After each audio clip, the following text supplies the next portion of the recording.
In the beginning, the Demons tormented Los Angeles to the extreme. He's got 10 seconds.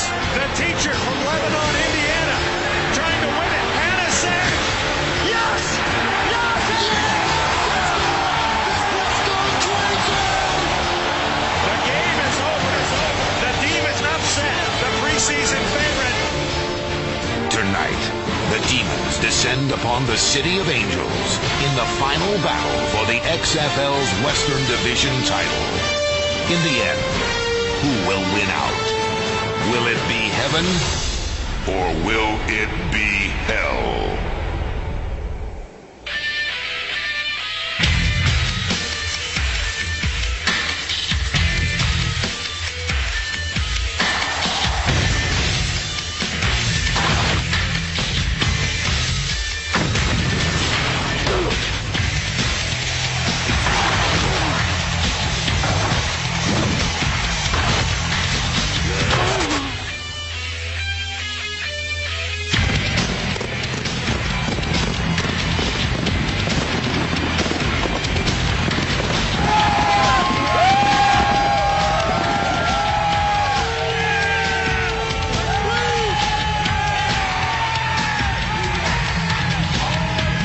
From the Los Angeles Memorial Coliseum, the Western Division Championship featuring the San Francisco Demons at the Los Angeles Xtreme.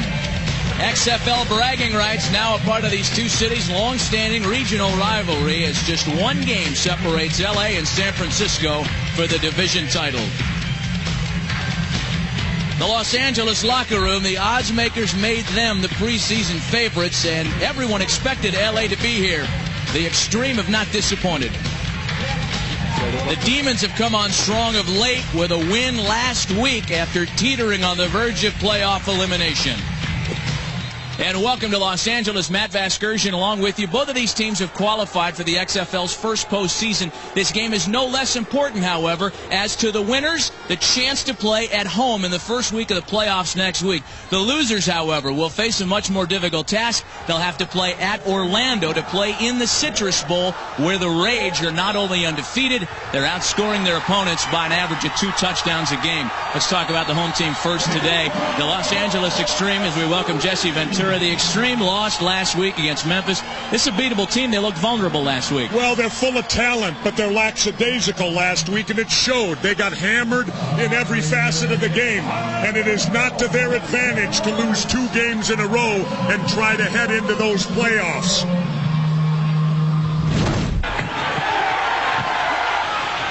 We just did not play together as a team. And you look at the film, and you can definitely see it. That wasn't us at all. It wasn't the Xtreme team that had been playing the last 4 or 5 games. You know and I know we played absolutely horrible. Just a team that didn't show up. We need to get back to where we were going into the Las Vegas game. We were very focused, played very well. Hey, this is a championship game. If you can't get fired up for this game, you can't get fired up for nothing. If your mind's not focused and you're playing for a division championship, you don't need to be on the field. So, hey, I think everybody's ready to play, period. Well, Coach Al Luganbill is a pro's pro, and he's appealing to his players to reach deep down inside to play for pride, not money, that they need to win this ball game to go in on a positive note into the playoffs. Well, Los Angeles faces a pretty good test today as they face a San Francisco Demon team that has really had to fight to get to this point as we welcome Mike Adamley to the telecast. San Francisco's happy to be here, yes, but they're not content with just sitting on their laurels qualifying. They think they can win it all. Yeah, they do, Matt. You know, last week's win over Las Vegas was about more than just clinching a spot in the playoffs. It set the table in their minds for bigger things to come. They win tonight. They know they can take their season back to Pac Bell Park in San Francisco, where they play in front of sellout crowds. Quarterback Mike Pawlawski, one of the team leaders, thinks his Demons have the right stuff to make it to the XFL's championship game, win it all. It all starts tonight. He takes the Carpe Diem approach, seize the moment. We've got nothing to lose. LA's trying to defend their position right now. They're number 1 in the Western Conference, and it puts them in a position where they really stand to lose everything if they lose to us at home in front of their hometown crowd, where we stand only to gain. We're already in the playoffs. As we stand right now, we're the 2nd seed from the Western Conference. We win this game, now we get home field. The San Francisco Demons are a reflection of their coach, Jim Skipper. He believes his greatest strength, his ability to motivate. He's convinced his team that they can handle anything. Their motto this season, no distractions, find a way to get it done. Moments ago, both coaches, Jim Skipper and Al Luginbill, underscored the importance of this game. Better than that is what? Score more points! What are we talking about? Now listen, we're going to come out right off the get-go, guys. If we win this thing, we're getting the ball. We're going to... You got that? We're going to put heat on them right now. So let's show up, play our A game, and let everything else take care of itself. All right? All right, let's get in here. Let's go, work. Let's go, baby. No doubt. Moments ago, the scramble for the ball, the chase for possession. Damon Dunn for Los Angeles, Marvin Coleman for San Francisco, and the home guy, Damon Dunn, gets all over it. San Francisco has to kick as the Los Angeles Xtreme choose to receive. Unseasonably cool on this April Saturday in Southern California. 58 degrees outside. It's windy as all heck, but that hasn't stopped Hot Tub Harry and his merry band of bikini babes from enjoying the fine non-beach type atmosphere here today. Mike Pawlawski set to kick it to start it today.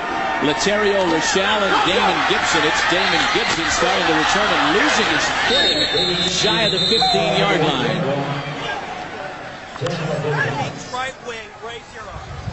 Tommy Maddox having a great season. He will be the only quarterback to pass for over 2,000 yards this year, 17 touchdown passes. He's having a great time. Some 7 years after leaving UCLA as a sophomore to go into the professional ranks, this is the most fun he's had since leaving college. Matt, he's also the only quarterback to start every game this season in the XFL.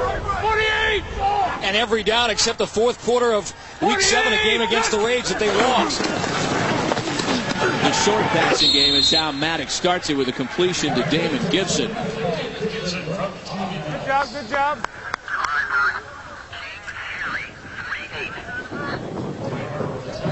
Here we go. Let's go, King's Harry. King's Harry, 48. Tommy Maddox, one of the things that he looked at last week's loss in a positive way, and he's enjoyed the confidence that Al Luginbill has shown in him this year, that if he does have a back game, he can come back the week after and light things up. It was not a typical Tommy Maddox game last week. This is a handoff to Saladin McCullough, good for 2 yards. Last week, the first two possessions that the Xtreme had resulted in Maddox picks. He's been intercepted quite a bit this year, but 2 in that game last week before they even started. Really rare considering how he's been throwing the ball of late. Texas X. Leads the league in touchdowns with 17, also leads the XFL in interceptions with 9, but he's also thrown more passes than anybody in this league. Go! What you got? 48! Back up! 48! Damon Gibson, the man out of the forward motion. There's a pass and caught.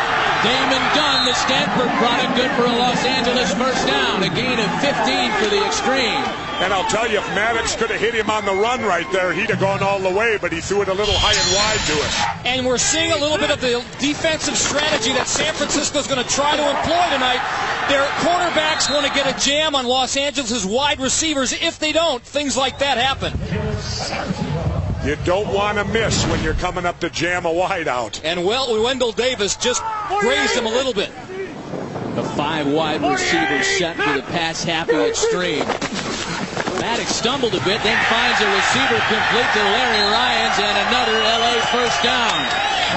And as you can see, they come out throwing the ball first, establish the run later to set up the run.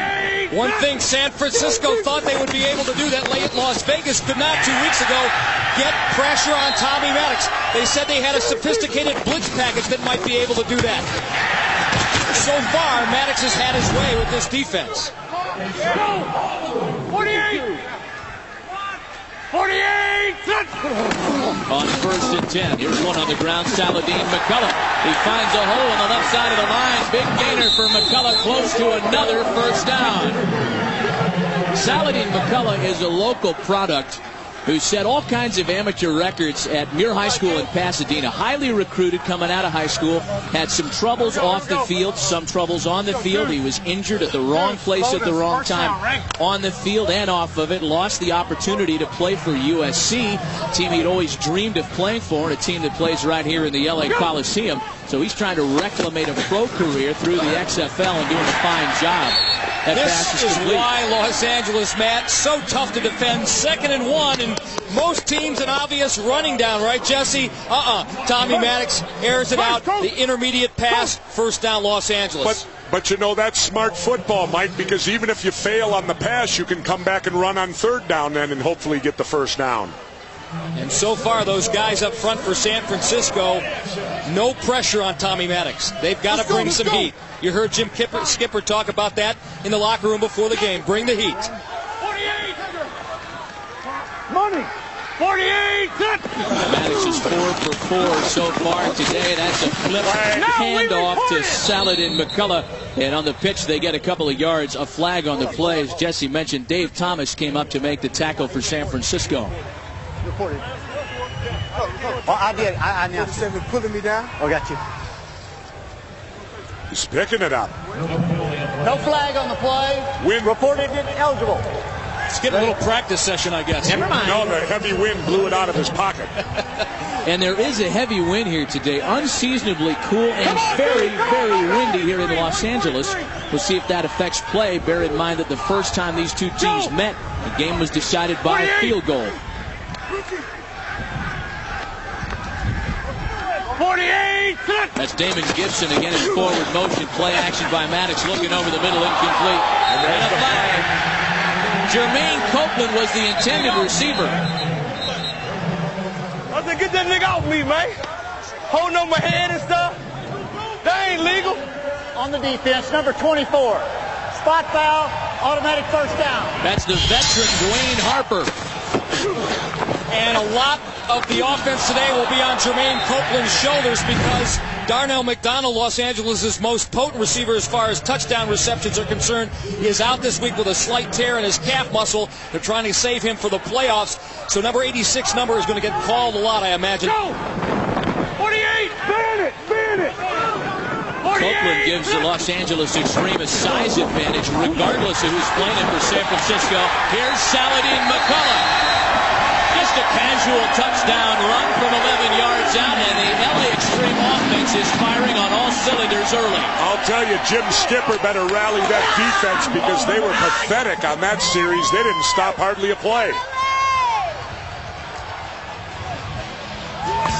An 8-yard, 85-yard drive, rather, consuming 8 plays in just over 5 minutes, and this is the net result. 5th time this season they have scored on their opening drive, and that usually spells a lot of success for this football team. Los Angeles is at 33% in extra point conversions this year. That number will go up as Saladin McCullough bangs it in. A 7-point sequence for the high-powered LA Xtreme. No rolling blackouts, not in Southern California. Nice job! Nice job! The XFL on NBC. Back in Los Angeles, the Xtreme jumping out to a 7-0 lead. Al, last week you were concerned about the intensity of your ball club. How do you feel about the intensity moving down the field and scoring on the opening drive tonight? We showed more intensity in that drive than we did a whole week ago as a whole game. So I'm excited about where we are right now. There's a long ways to go in this, baby. Boy, it's tough not to get excited when you hear Coach Luganville talk. I mean, he'd make a good motivational speaker when his coaching days are done. Both these guys, Jim Skipper and Al Luganville. Had a chance to talk with both men yesterday, and wish I was 20 years old again, Jesse. Mulligan. So do I, Mike. Jose Cortez getting ready to kick off after that 85-yard scoring drive. If you were 20, Mike, I wouldn't have to help you into the booth every week. Yeah. That Hertz car I had today. You haven't seen that yet. All right, now Jose Cortez has it teed up. He's got a little help from a holder on the kickoff because the winds are really blowing this afternoon here in Los Angeles. LA on top, 7-zip. Del McGee, the guy holding the kickoff for Jose Cortez. Terry Battle is there to receive on a couple of hops. Across to the 20. Nailed at the 28-yard line. Rico Mack. Coach, I know that was not the way you game planned to start of the game. Were you surprised by the lack of pressure and the way they were ready to move down the field with relative ease? Well, you know, that ain't the way we wanted to start the thing, and you got to give them credit. Those guys came out and they just executed, marched right down the field. So we just got to get going here. Hopefully we can get our offense here to jump starters and get us right back in this thing. Well, guys, one would certainly expect with Mike Pawlawski back of center that the San Francisco Demons, will pass just as much as LA did, not only on this drive, but all afternoon long. Pawlawski and Maddox are 1-2 in attempts this year in the XFL. The offenses is almost near images of one another. These guys will run Travis Moore. Demons will run 4 wide receivers, and at time maybe we will see 5 tonight. What a story Mike Pawlawski is. He came into the season with a fusion plate in his neck. Then in the Vegas game week 4, he took several big hits that caused some swelling in his spinal cord, resulting in tingles in his fingers. He went to Jim Skipper the following Monday and said, "Coach, I'm going to quit." He went to a doctor, got an MRI. The doctor said there was no real serious damage, no new damage. You can still play this game, and here he is today. 2 yards up the middle on the handoff to Terry Battle. Mike Pawlawski, Jesse, is absolutely tough as nails. This is a guy who's got the gene trait for cystic fibrosis. He's had his neck and his spinal cord fused. He's had pneumonia 12 times as a result of that rare gene trait. Yet he's been playing football ever since he could stand, and he's still out there some 9 years after he finished college. Matt, you sound like a doctor. Well, you pick up Mike Pawlawski's football stat chart, and it's almost like his medical chart. I mean, the guy has been through a lot of adversity, and he's still out there leading the XFL in a lot of passing categories. And it should be mentioned, here's a guy who does not need this game financially. He's very bright. He's going to have a successful career in whatever he decides to do. That's Kelvin Anderson trying to get around the right side. Good for 3 yards. Jeff Russell on the stop for L.A. Mike Pawlawski playing for the sheer love of it and passion for football. Here we go. Meanwhile, San Francisco with a pretty impressive drive of their own right now. A couple of LA quarterbacks watch Pawlawski do his thing. And Kelvin Anderson, nothing up the middle. Rico Mack and company are there, a loss of a couple of yards. And Juanito, 46, Juan Long, linebacker out of Mississippi State, who he had a chance to talk to a couple of weeks ago. Another guy who loves this game. So the LA defense holds. And on 4th down, San Francisco brings a punting unit out.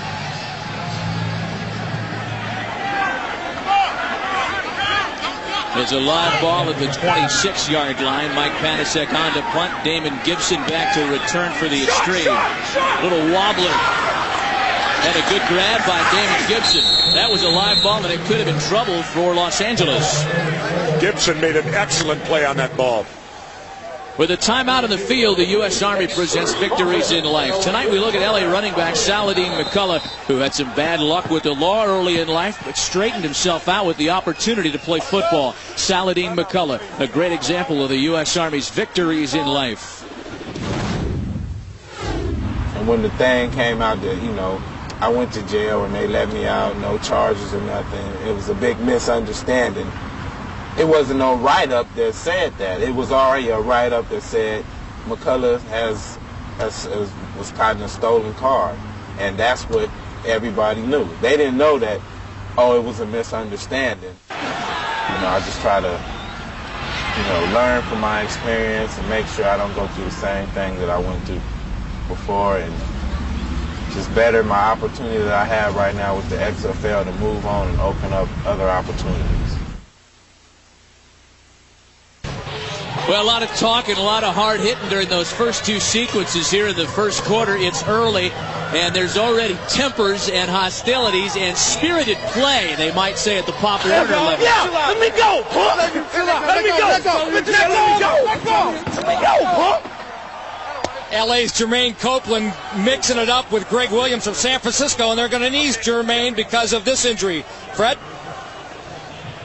David Gibson on the sideline now. The preliminary diagnosis is a hyperextended toe. They're going to take some x-rays. No word on if he'll return to the game or not. Take a look and see. See how it is. Good thing Mikey's not the kicker. Well, Los Angeles is already without Darnell McDonald. They can ill afford to lose another one of their high-flying receivers. That's a hand of Saladin McCullough. Establishing the run certainly would go a long way to counteracting the loss of 2 pass catchers. That's a gain of 8 for Los Angeles. We set this up at the top of the telecast. A lot of the responsibility in this game for San Francisco winning the thing on their shoulders. Carl Hansen, just a one member of that front four for San Francisco. They have applied absolutely zero pressure on Tommy Maddox, and the result is situations like this: 2nd and 1, 3rd and 2. Saladin McCullough again. A first down and more. There he goes around the sideline and finally knocked out of the 45. And it's also called bad tackling. You got to set your position and go through the man, not arm tackle.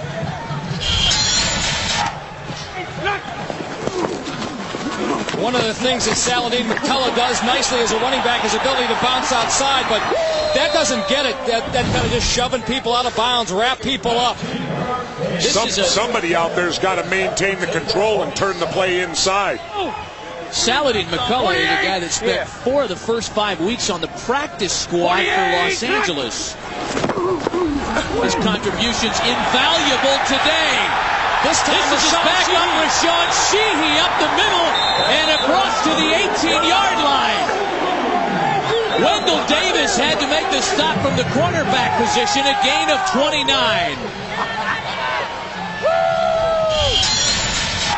San Francisco guessing wrong here. They bring both their backers inside to get a little pressure, but Tommy Maddox checks off at the line of scrimmage. They run the draw, and Shehee rips one off for 29 yards. And the key to that is, of course, those linebackers are in the backfield at that point. There's nobody in the secondary to make a tackle until 29 yards later. Rashaan Shehee once again. Sheehee's out there starting today for Ken Oxendine. That's a gain of 3. And an opportunity now for Shehee to show what he can do. This is a native of Watts, Los Angeles suburb, right around the Coliseum. A tough part of town. And he's playing in front of friends and family today. Watts is a suburb? You know, suburb area, I don't know, whatever, a sub-community. Get off me, man. It's different here in Los Angeles than it is in Minnesota. Go! Tough suburb. 48! 52's out here. 3rd and 3. This drive almost exclusively on the ground until this play. That one's incomplete. That's the first incompletion by Tommy Maddox all night. Also the first time that they've had anybody in Tommy's face. Linebacker John Haskins, number 52 there. And that wasn't Tommy's fault. He put the ball right where it needed to be. The tight end dropped it. Oh, defense play right here. Let's go! That's the Stanford product, John Haskins, checking out. Load it, someone, right?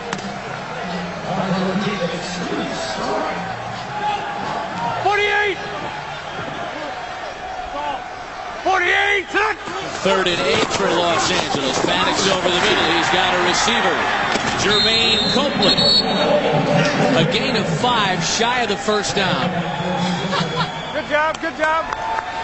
So now San Francisco playing 5-6 defensive backs and keeping the receivers in front of them so they can't make the big play, not relying on the blitz, and the result, they force Los Angeles to go for the field goal. Jose Cortez is 19 of 23 this year, 83%. His longest a 48-yarder. 17 out of his last 18. It's just a little chip shot for him from 29 yards away. It's a fake. No Prefontaine. The punter runs it in. No Prefontaine comes out to punt and hold for field goals. This time the fake works. You knew something was up when they set the tight end in motion on that play on a field goal attempt. Good job. Good job. That's what I'm talking about.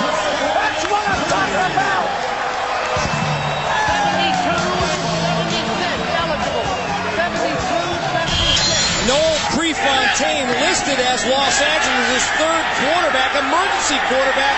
He was the holder. So Al Luganville, who's a fanatic for special teams, outfoxing Jim Skipper. The touchdown, Los Angeles, with a trick play. Here's the extra point attempt now after the 10-yard run. Around the outside, Saladin McCullough, the Xtreme, are 2 for 2 in PAT conversions tonight, and they lead it big early, 14-zip.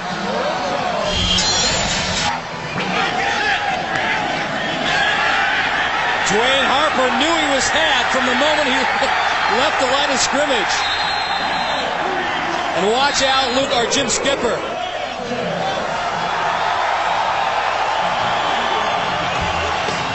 Make it feel like a genius, doesn't it? Coach Lugie's jacked.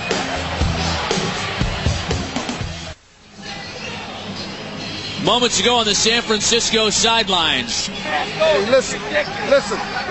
I know one thing you can make a mental. This shit is bullshit. All right? Now let's get this shit on the road. All right? Getting the hell embarrassed the hell out of you on national TV. Come on. We have to explain some of the gaps in there because Jim Skipper had to use the dictionary, the 730 words dictionary, to get his point across over there. Very forceful, peppery language on the sideline. That was a George Carlin speech. Yeah, Carlin speech, exactly. Well, Los Angeles has emptied out the playbook early. The offense firing on all cylinders. A little tomfoolery on the fake field goal would work. The 14-0 first quarter advantage. And the kick by Jose Cortez goes out of bounds. Noel, first professional touchdown. When you took the snap and headed around the end, what did you see and what were you thinking as you saw the end zone? First was first when we put Frank in motion. They shifted like New York did. They did the same type of play against them. They shifted with the motion. And then after I caught the ball, they took the end man. They jumped Cortez real quick. It left me a pretty big alley. And the guys did a good job blocking down. In the middle, right? The ball. You gotta move it. The ball's right there. Go. Call it again. Oh, reset the 25 seconds. A sizable early hole now for Mike Pawlawski in the Demons offense. W flat. Freeze right slot. W low. 64 key. W flat. Oh, right. You know, it's worth noting, guys, the first time these two teams played one another, it was week 1 of the season, and Mike Pawlawski was 31 of 47 with 2 TDs in the San Francisco win. The man in motion on that play, Jimmy Cunningham, was the guy who got the ball a lot to. So far, they haven't. Let's check in with the other game in Las Vegas tonight. Bush Beer update with Jim Ross and Dick Butkus in Las Vegas. Memphis breaking out on top. Tailback Kendrick Sanford, 2-yard touchdown run. After a recovered fumble, Memphis moves the ball down, scores. They're up 7-0 against Las Vegas.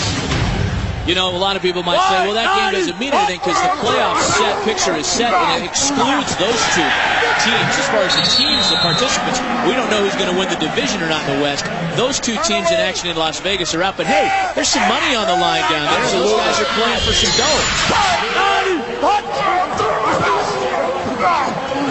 Los Angeles defense doing what San Francisco is not, and that's stepping up big. Well, both sides of the ball is excellent for Los Angeles right now. Gun! Time ticking down on the first quarter. It has been all Xtreme. All right, 90. Hard. All right, 90. As Jimmy the Jet Cunningham in motion again. There's Pawlawski rolling and dumping it off to Terry Battle out of the backfield with some risk to run very close to a first down. Rico Mack and Jeff Russell, a couple of linebackers, combined on the stop, a gain of 9. They're a little bit short. Now what do you do here, Mike? Do you take a chance? Or do you punt it and give it back to that potent LA offense? How far is it? Well, they've taken a timeout just to probably muse over the possibility. Let's go dial it up, man. We got a jump start. An extremely tough start for San Francisco tonight. Just get us jump started. Go ahead. And go!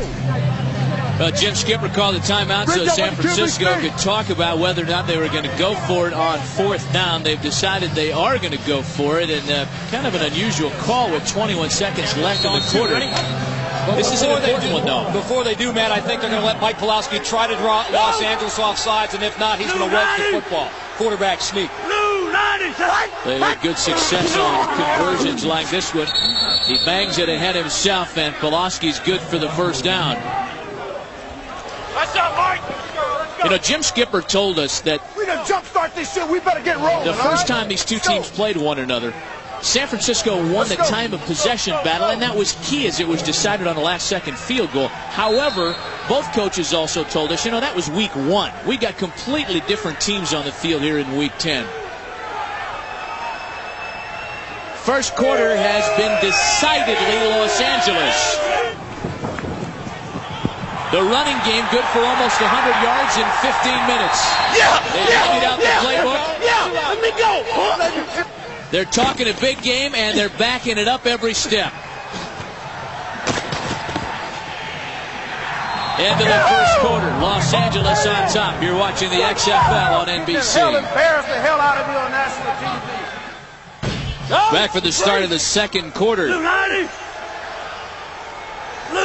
San Francisco starting the quarter on the Los Angeles 49. Here's Pawlawski with a shovel pass to Terry Battle. No love there. A gain of 2 at the best. Ramondo Stallings, Reggie Durden and company were there on the tackle. Rico Mack also representing L.A. All over the field tonight, and he's got a big role tonight because one of their linebackers, their best linebackers, Sean Stuckey, out this evening. Go to your side. Go right. White 90. White 90. Cut. 4 receivers sent Terry Battle out of the backfield. That's where the pass goes. He breaks a tackle and has a first down. Battle down to the 28-yard line of Los Angeles. A gain of 20 yards on the play. Man, that's one of the things that San Francisco anticipated that they would be able to do against this Los Angeles defense is run patterns underneath the coverage, and that's exactly what Terry Battle did that time. Well, if they push one in the end zone here, they're right back in the football game. Terry, see on that screen, it was the same thing. Check it. Green right. Check it. Red. Make no mistake, these two teams like to pass.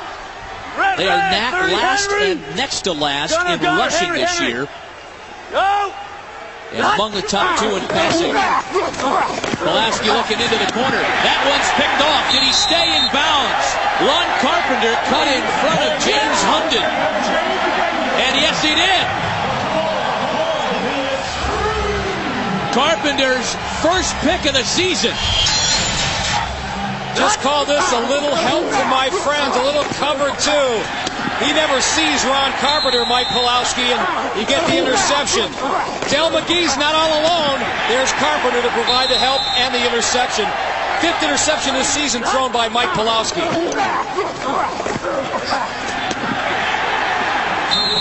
foot in bounds rule applies on the pick as well. Guy with the tinfoil face is here, thank God. Play action to McCullough. Now Maddox looking to go big, and he's got a receiver, David Dunn. First down, L.A.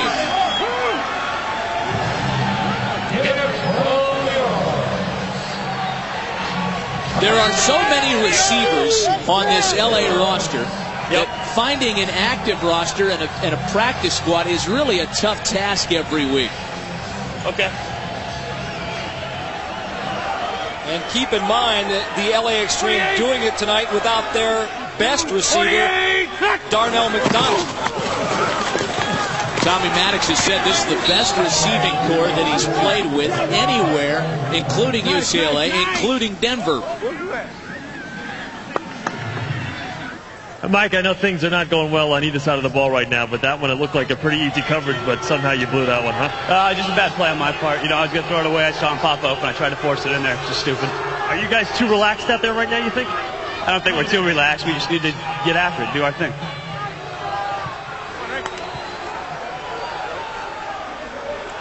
Second and 13 now. Tommy Maddox been all smiles tonight so far. 48. Play action to McCullough. Looking downfield.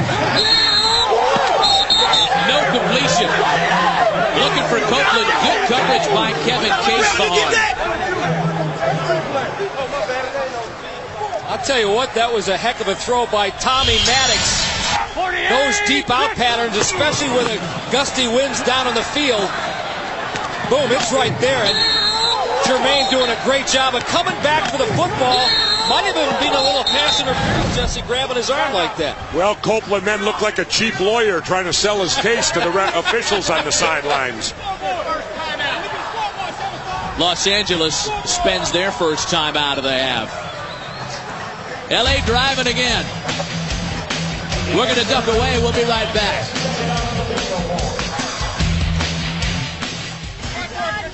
Hot Tub Harry in the house. 48. Chill, Hot Tub Harry. 48. Still his second quarter, bro. 3rd and 13 for Los Angeles. And Maddox wants it all. Little contact and a flag. Looking for David Dunn. Lee Cole had the coverage. Jesse, you were moaning like that was incidental. What do you think? Well, you know, that was a close call, and especially on a 3rd and 13 to get LA positioned like that. Here you see the replay. I don't throw a flag on that. Incidental contact all the way. Not only that, I don't think he could have caught it no matter what. I question that call. 48. Everything's going LA's way so far in the first half. 48. Second penalty of the half on the Demons. That little out pass, he's dropped. Looking for Laterio Rashaan. Hey, stay with us at halftime tonight here on NBC. We're going to get you interactive and get fans involved in the telecast. Coming up at half, XFL.com's fan picks will show you the nominees for the hit of the year, and they're all gruesome. Players of the year, and our all-access voyeuristic I See You moment. Are the players gruesome too, man? The players are gruesome. The hits are gruesome. 48. Fans are gruesome. Broadcasters are gruesome. Hand off to Saladin McCullough. Stutter step, and he gets it around the outside. A first down and more. Dragged out at the 26. Greg Williams finally corralled him. A gain of 19. These are the kind of games that Saladin McCullough dreamed about having here at the Coliseum. He was hoping to be that next great Southern California tailback. 72 yards rushing for McCullough so far, and we're only halfway through this, not even close to halfway through the second quarter. Man, I take my little...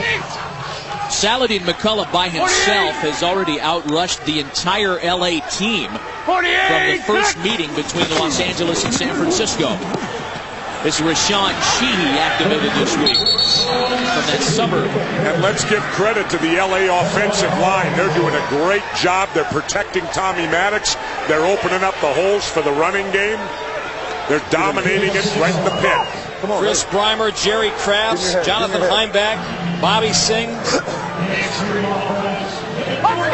They blame themselves for last week's loss to the Memphis Maniacs. The Los Angeles offensive line has surrendered the least sacks in the XFL. It's a good unit indeed. Laterio Rashaan in forward motion. Hand to Rashaan Shehee, whose name in Swahili translates into Silent Warrior, from the suburb of Watts.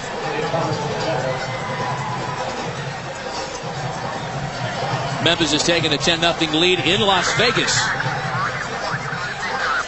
Let's go Kings X. Rocket 1 on 1, right? Last chance for those teams to earn bonus money this season, as they have been eliminated from the postseason race. And that surprises me early on. I'd have never picked Las Vegas to finish last in the division. 48! David Dunn out of forward motion. Maddox looks for him. Dunn had tripped, and it's incomplete.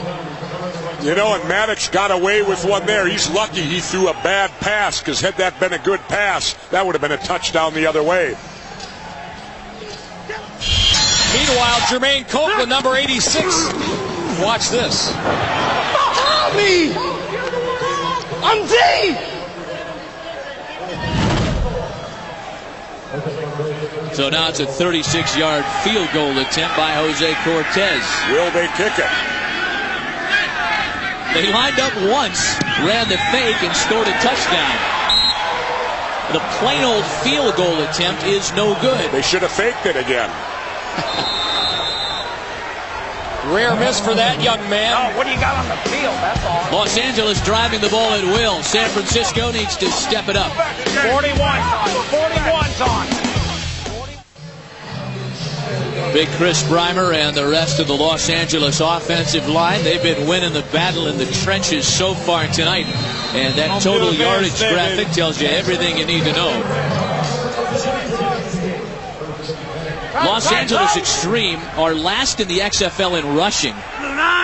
Yet they've already rushed for 121 yards today. That's a big part of the story. Now with San Francisco on offense, they're second to last in the XFL in rushing. And Terry Battle gets nowhere on the ground, a gain of maybe a yard.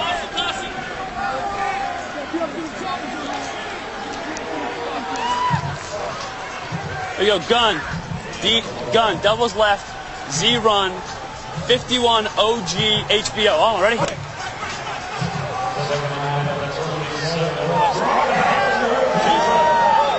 Here's Pawlawski out of the shotgun now. James Hunden in forward motion. And Pawlawski can't get out of the way. Tried to stay in the pocket as long as he could, but Chad Pegues is the guy that knocked him down. You know, Matt, football is a very simple game. And it's been said so many times, it's a cliche. But Los Angeles not doing anything fancy up there.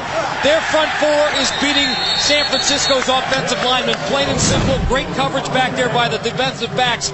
But the guys up front for LA get the job done. And LA is second in the league in total sacks with 26, which is now 27. Go! There's a big third down attempt for Pawlawski and the Demons.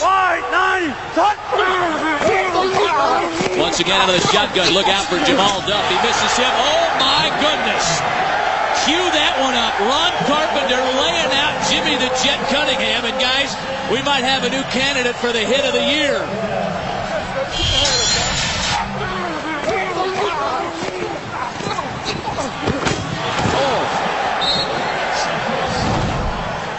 Tell you what, Jimmy's going to go back to that huddle, and don't do me that way again, Mike. Way too much air underneath that football. Mike Pawlawski on to punt. They almost get to him. It's a short kick. David Gibson lets it bounce, and it bounces out of bounds at the 40-yard line. Boy, as impressive as the Los Angeles offense has been under Tommy Maddox, the LA defense, they're equal. Go out of bounds? What do we got? Kick out of bounds? Yeah. 48! LA takes over at their own 49-yard line. David Gibson, the man in a forward motion, and the pass is incomplete. Yeah! He'd be up, he'd be over your back. I'm playing combo on the backside. It's ice. Yeah, got it? Go with the call, Ron. Go with the call. It's a right call. He should be up with you on box. So you'll be up. You'll be down. No, you'll be back. I got it. Talking to Ron Carpenter in the defensive backfield on the LA sideline. Timeout.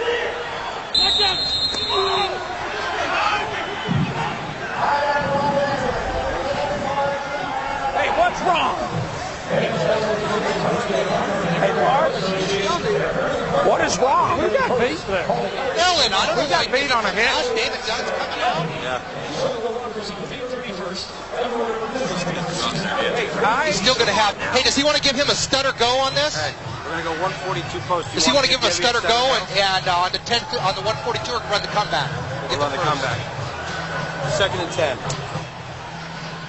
We're going to run 142 posts. I need to be on that side. Don't you think? But he's going to have. He's running against 32, though. Yeah, hold on. Might be worth it, huh? What are you saying? What do you think? I think he's going to have to get his depth. I don't think he wants to run a hitch and go. No, I think he's going to run like a stutter comeback. A stutter go? Comeback? Yeah. Like a stutter go. Stutter go, but then a comeback depth. He's got a shot. Talking about Gibby on stutter go, like we just talked about, 142. You ready? Hey, watch the safety. Interesting dynamic on the sidelines between Tommy Maddox and Scott Milanovic. 142 post on one, right? Milanovic, the backup quarterback here. He was the #1 pick in the XFL draft, and he's not a starter. And a starter for everybody else in this league if he played for him. Keep your eyes on number 81, David Gibson, the man in motion here. And they're going to try to isolate him against number 32. Up top, there's Gibson. The long bomb, just a bit too long and incomplete. Boy, they had the right play call. They think they can take advantage of San Francisco's aggressive safeties, who might be better run stoppers than they are pass defenders. This time working against Greg Williams, number 36. Gibson flying down the sidelines. Maddox just overthrown him by about a yard. And this is why this high motion is so good for Los Angeles. It's the only team that really does it well. It's almost impossible for a defender to get a jam on the receiver. 3rd and 10 now. Tommy Maddox is 0 for his last 5. A 5-receiver set on 3rd down, and that one's incomplete. And finally, the San Francisco defense holds. You better not call one on him for that. Tommy Maddox making a claim for a late hit there. Well, Tommy's never been shy about letting his feelings be known on the field. Now bring out Noel Prefontaine. He of the 10-yard fake touchdown. Leads the XFL in yards per punt. Jimmy Cunningham back to receive for San Francisco. It's a live ball at the 26-yard line. Oh, and Jimmy the Jet can't hang on to it. A flag on the play.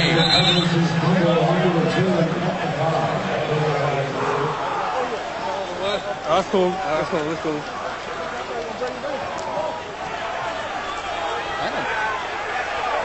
Okay. I thought it'd hold it up a little. You know what? Violation of the 5-yard radius. Number 10, 5-yard. Right into the danger zone. Hey, Kenny Loggins lyrics why don't now. we get the ball on the 50-yard line? I mean, I'm all for winging it.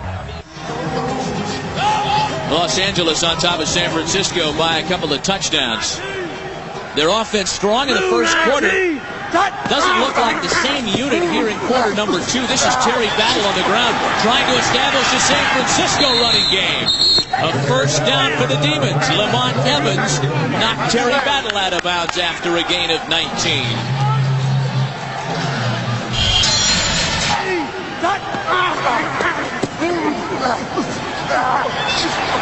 Terry Battle, a running back that Jim Skipper really was thinking about cutting earlier in the year, and then decided that when Terry got his mind together that he wanted to play, that he had the talent to do it. Terry Battle was the offensive player of the week in week 3 of the XFL season. We got a balloon on the field. There, it's gone now. Brian Roberson. That didn't set well with the fans here. Get the balloon off the field. Only in L.A., right? There's always a beach ball at an L.A. sporting event. And some guy wearing white patent leather shoes drinking a Bloody Mary and eating sushi. Go! White 90! White 90! Pawlawski with time to throw it this time. Gets it away to Jimmy the Jet Cunningham, but the officials say it was... No, it wasn't trapped. They mark it right there at the 42. A gain of 15 yards. Now, moments ago, Saladin McCullough of the LA Xtreme was taken off the field. This is live in the LA locker room. I guess that hamstring not that bad after all if he can manage a smile. Come on, Sally. Yeah, exactly. Keep that camera right there. That's it. No They're going to measure for the first down now.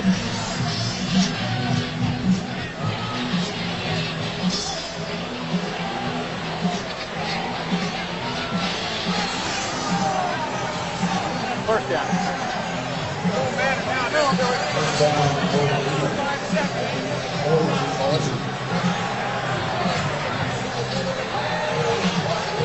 First down is in check for San Francisco.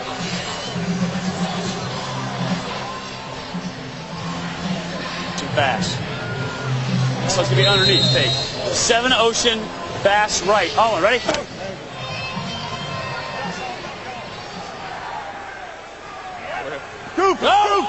Pawlawski so far 6 for 8 with 51 yards. 4:05 and counting here in the first half. Pawlawski with plenty of room has to look out for Dave Ritchie. A flag on the play. Let's check in again in Las Vegas, get an update from Memphis and the Outlaws. Our Bush Beer update here in Las Vegas. Jim Ross and Dan Hampton here. And Memphis scoring on a 5-yard touchdown pass from Druckenmiller to Jordan. Jim Druckenmiller getting away from the blitz, finds Jordan. Good enough for a touchdown and a 16-0 lead. Well, Memphis, too little, too late, huh? The big win last week against Los Angeles, and they're coming up big against Vegas today. Las Vegas, perhaps, though, deflated after being knocked out of the playoffs a week ago. But why would you do that when it means doubling almost 50% of your salary? Pawlawski spun around once, and the pass to Brian Roberson is incomplete. I couldn't find it. You don't think that not everyone's motivated by money, do you? No, I don't think that. Change left, 69 jet. Backside Tampa, Alma. Ready? Gun, Mike, gun. Yeah. Yeah. Go! Wide, 90. Pawlawski out of the shotgun now. Downfield and complete. Travis Moore makes the grab. You know, the book on Mike Pawlawski, he's got a great feel for the underneath passing game. But when a quarterback on the roll, rolling out, can throw a deep out like that, that's pretty special. A first down for San Francisco. Travis Moore led San Francisco in receptions last week. This is a guy that didn't play a whole lot through 6 weeks of the season. And let's remember, last time the Demons were down here, they turned the ball over on an interception. Stands as the only turnover of the game so far. Pawlawski just gets the pass off before getting creamed. Pass incomplete as Ramondo Stallings got to him. Well, here are some possible playoff scenarios next Saturday on NBC. If Los Angeles wins, we'll show you San Francisco at Orlando, the top seed in the East. If the Demons come back to win here tonight, it'll be either New York or Chicago at San Francisco at the Hellhole in Pac-Bell Park. A lot to be determined as a result of tonight's game. That pass is incomplete, intended for Roberson. And we've got a difference of opinion down on the field. Hey, all you got to do is let go right now. Let go. Jimmy Cunningham not backing down from 6'7" Jamal Duff. You know, that's a reason, one of them at least, why Jimmy the Jet wears his equipment. At 165 pounds on game day, I got to wear all my pads. Because when them dudes try to bring the funk, I don't want to feel none of it. They try to bring the funk, so I got to wear my jump. Pawlawski's pass incomplete. Intended for James Hunden. Pulled his rifle a little frustrated. Timeout. Well, they're taking their time. They got to make a decision here. Do they try a long field goal or do they go for it on 4th and 10? Los Angeles has been playing almost exclusively man under, cover 2, almost a prevent defense kind of thing. Pawlawski's got to start finding those seams. Yeah, Joe. You all right with that? Okay. All right, here we go. Okay. Tell those guys if they get pressed, stay on the out. Yeah. You know what I mean? Okay. Tell them stay on the out. Okay. Roll us out, okay? Okay. Tell those girls, tell Jim. Now, San Francisco expends their second timeout of the half. Hey, tell them they got to go to 12 yards. You got to get the sticks. Yeah, I got you. You got to fight. Come on. Right. Here we go. Thumbnail sketch on Mike Pawlawski's day so far. Or actually what Los Angeles defense their day on against Mike Pawlawski. A lot of pressure in this man's face. Something that the San Francisco defense hasn't been able to do to Tommy Maddox. Again, a reminder to stay with us at halftime. A chance for you to see our candidates for XFL Player of the Year on the defensive and offensive side of the ball. Jet. Oh, no, we're going to go pilot. We're going to go pilot. Chance for you to vote on the hit of the year as well. Good stuff coming up at halftime tonight.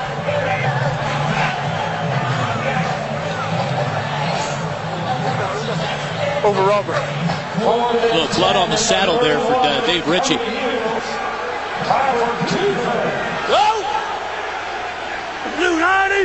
Out of the shotgun on 4th and 10.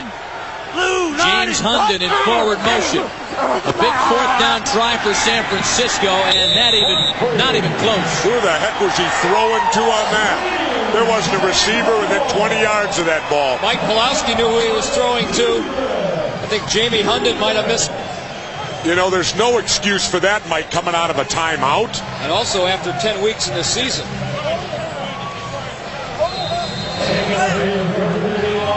Boy, if looks could kill, Mike Pawlawski shooting some looks over at his intended receiver. That was just a flat, botched play. And Los Angeles takes over at their own 29. Little pass to David Gibson is complete.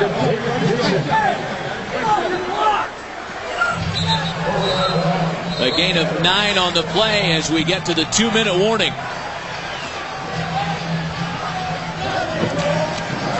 Again, stay with us at halftime. A chance for you to vote on the hit of the year, players of the year, and our XFL all-access moment. You go to XFL.com, and if you've got the equipment, you can look at the video yourself over and over and over again to make sure you make the right choice. I think once enough, once you see some of those hits. One word, carnage. Yeah, kind of play, yeah, in Delta, yeah. He said, money! 48! Los Angeles trying to get it in the end zone one more time before half. Handoff to Rashaan Shehee, dropped for a loss. All right, yeah. Yeah, I just told him that, yeah. All right, yeah. Everybody thinks he's talking to his defensive coordinator. Talking to his girl? Thought so. Yeah, I knew he was going to call that, too. Y'all are on the field, you know. Y'all are on the field. There's Scott Milanovic. They're trying to call him Coach Milo around here in Los Angeles. 48! A valuable guy on the sidelines. Little pass to Rashaan Shehee. Dragged down from behind by Aubrey back on the gain of a yard. And going back to Milanovic, Jesse, you brought this up. Maybe the best move that Al Luganville made this year as far as personnel is drafting this guy, keeping him away from everybody else. Absolutely. He's got probably the second best quarterback in the league who can't play for anyone else. And it's got to be a bit frustrating. He can't make a play with the ball in his hand. It's like watching fucking paint dry.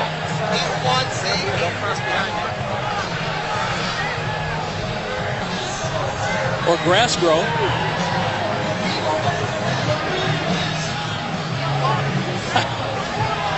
Death blow, Jamal Duff, and one of the luxuries that Los Angeles has tonight is their defensive front has been applying so much pressure on Mike Pawlawski. They haven't had to blitz. They've allowed their 7 defensive backs or 6 DBs and 1 linebacker just to get in the business of coverage.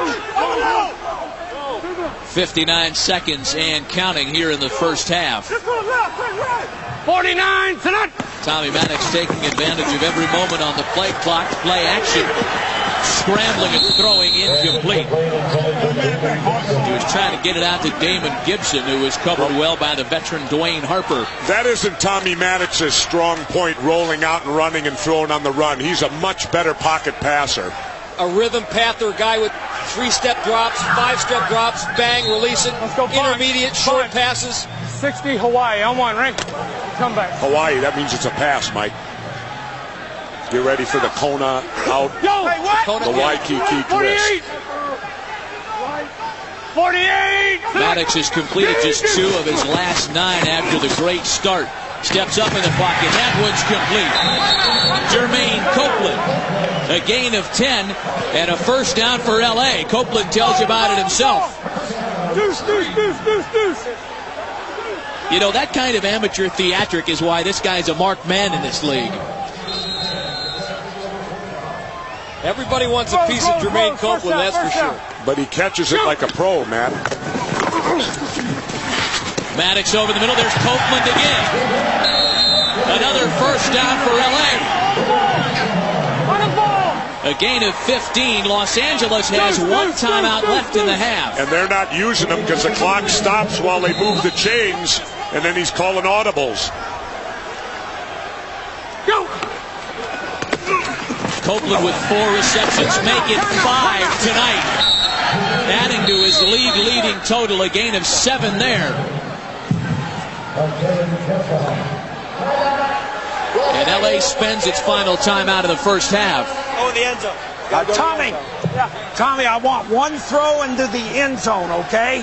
Get it into the end zone or throw it away if it's not there, but I don't want that ball in the field. What do you like? Where are we? 22. One play to go to the end zone. 21 yards. Let's do this. Let's go. Press quad C. They were pressed backside on Jimmy. Did they not go over the top? Well, they played like a 4 all the way over here. No. Okay. You got to get in the end zone. He doesn't like it. Neither does Coach Luke. He wants one throw. We need to go bunch. Okay. Georgia. All right, bunch Georgia. Bunch Georgia. And give it a... That's good. Thunder would not be. 21-yard. Here we go. Let's go bunch. Let's go 61 Georgia on one, right? Get open. He presses you. All the wide receivers will run their routes to make sure they're in the end zone. One shot at the touchdown. 48. 48. This will be the 8th play of the drive. Copeland got a head start. They were looking for it. Oh, he's short. Complete over the middle. That's not what Coach Luganville wanted. They don't have any timeouts left. Spike it, he's yelling. Spike it. We're going to decline it. On the ball. Flag on the play. How lucky was that for Los Angeles? On the ball. Clock. On the defense, number 38. The penalties declined. First down. Here we go. The flag stopped the clock. A huge break for LA. They've got a chance to spike it with 5 seconds left. Not how Coach Luganville drew it up, but it just might work out for him after all. And listen to the fans here in LA. They're not happy. They want to see a touchdown. They don't want to see a field goal. Well, you know, without that penalty, they would have got nothing out of that drive. They're lucky they just got 3. Assuming that Jose Cortez can put this through the uprights. Cortez missed his last attempt. That ended a stretch of 9 consecutive conversions. They're pulling a Rusty Tillman on us here. This one will be from 19.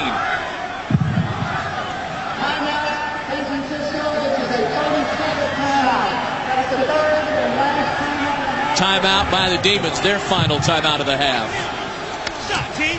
Tommy, in this first half, you moved the ball well early, then ran into some trouble and moved it well now. What have you seen in the San Francisco defense? Well, even when we ran into trouble, we were moving the ball. We were running into trouble in our red zone. So we just had one series where we took some shots and we got back to what we were doing there. So, you know, we just need to get some points here and go into the halftime, come out second half. Did you want to go for it here? No, we're up 14-0. Why would you want to go for it? You put 17 points on the board, makes it 3 scores. Well, you got a lot of coaches sitting in the stands that didn't care to hear Tommy say that. They want to see touchdowns, They came here to not field get goals. entertained, you're right. Forget conventional wisdom. Again from 19. And Jose Cortez is good. Los Angeles rolls a blackout. The way we see it right now, you've got 2 dilemmas. One, you're not getting a whole lot of protection. 2, there seems to be a little bit of a communication problem with you and the receivers on the last few sets. Yeah, there's definitely a communication problem. Mistakes will kill you in this game, and we're making plenty of them right now. We need to shore that up and come back and do something better in the second half. Well, Los Angeles ended the half just as strong as they began it. A chance for you to vote on players and plays of the year on our halftime coverage. First to break after you hear from your local NBC stations. Ready for the second half kickoff. Los Angeles on top 17-zip. They started out with a bang, scoring 14 early points. They tacked on the field goal just before halftime and have a healthy cushion to work with here in the second half.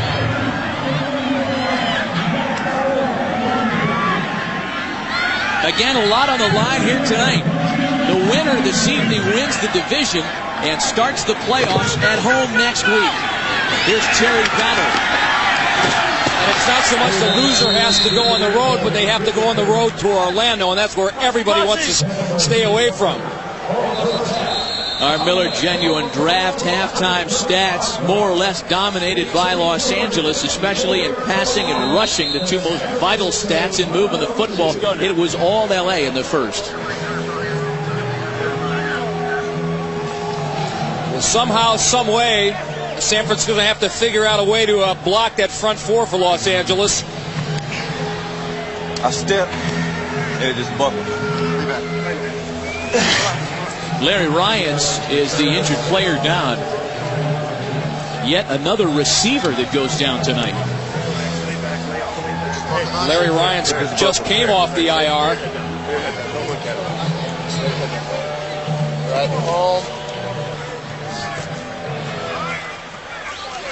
Larry Ryans being escorted off the field after losing his footing on the kickoff play.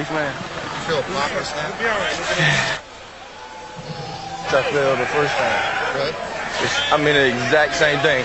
When I went to play, it just, you know what I'm saying? You want to get on the table? Jeff. Los Angeles perhaps without one of its receiving weapons in the second half. That remains to be seen. Here's San Francisco starting their first drive of the second half. Terry Battle up ahead for 5 on the ground. Hit the hole!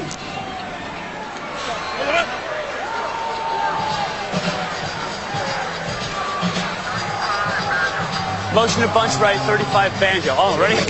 San Francisco, guys, just does not have the kind of rushing attack that will let them sit back on their laurels. And Mike Pawlawski was only 7 of 14 with an interception in the first half. Got to find the passing game here in the second half. That one's complete. James Hunden makes the grab and a first down for San Francisco.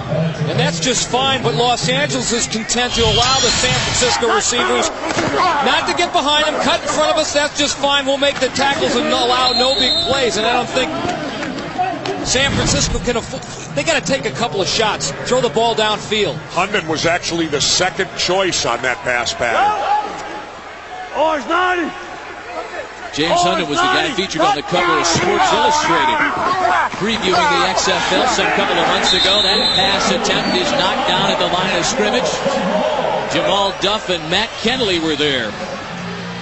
The USC product Kenley, the man that knocked it down. And of course, that's what you tell defensive linemen. If you can't get to the quarterback, get your arms up in the air. Money, go! Lucy. Blue 90. Lucy. Blue 90. Cut! Pawlawski's just one of his last 6 in the air. That one was right in the breadbasket of Terry Battle, but it was dropped. Number 90, Dave Ritchie for the Los Angeles Xtreme, being held here. That was good line play by Scott Adams. Scott, I'm sorry, I apologize. Great block. Pawlawski out of the shotgun now. Pass complete. Brian Roberson, the Fresno State product. That's good for 12 yards and a San Francisco first down. And this is a critical drive right now for San Francisco to get back in the game. They're moving the ball.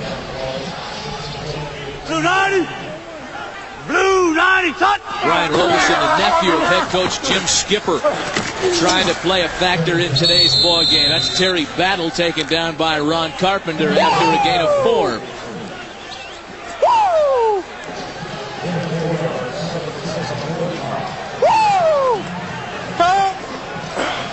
Dave Ritchie, when he's not playing football.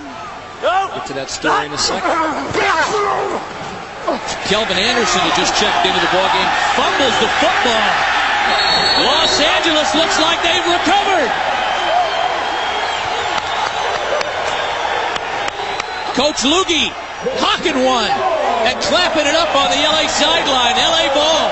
Is Dave Ritchie at the bottom of that pile there, making things happen? Let's go, D. LA's defense leads the XFL with 21 takeaways. They've just added another one. Let's see if this is down by contact. Ooh, that was close. Chad Pegues causes the fumble, and watch Dave Ritchie. He thinks he's out of the play. Wait a minute, it's live. Hey, Mom, look what I found there. When he's not playing football, he owns the Xtreme Excavating Company. He excavated that ball from out of the ground. 17-0 Xtreme. Go! Los Angeles taking over at their own 49. First and 10 for Tommy Maddox and company. Handoff up the middle of Rashaan Shehee for 3 yards. Right here, baby. Let's go, D. Let's go. Saladin McCullough, who had such great success in the first half of the Xtreme, out with a hamstring pull. So any job they get done in the backfield will be done by the truth. Rashaan Shehee. Go! 48! Well, they rely on the pass anyway, so 48! I don't think they'll feel it that bad, Mike. 3-step drop and a completion to Jermaine Copeland, his 6th grab of the night. Good for 10 yards and a Los Angeles first down.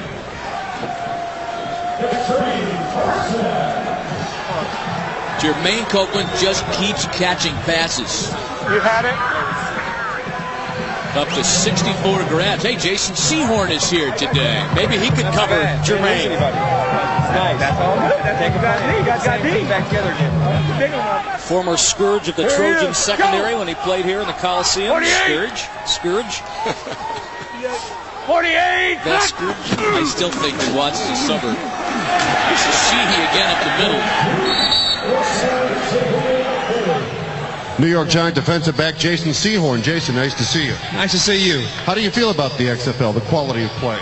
Entertainment. I mean, these guys get a chance to play football, continue to try and get better and get a shot at the NFL.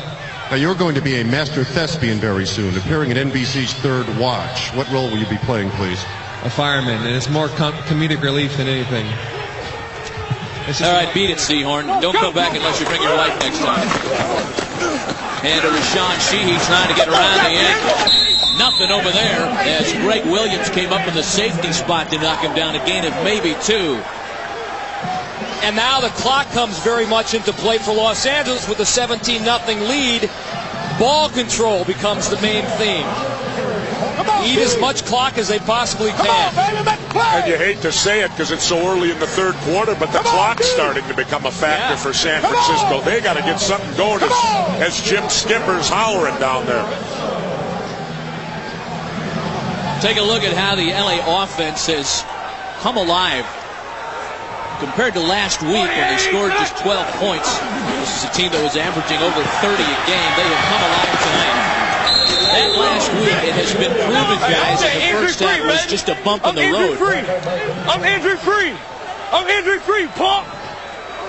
LA today, 278 total yards and a great balance.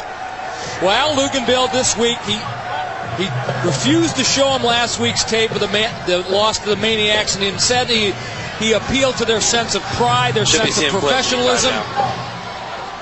48. 48.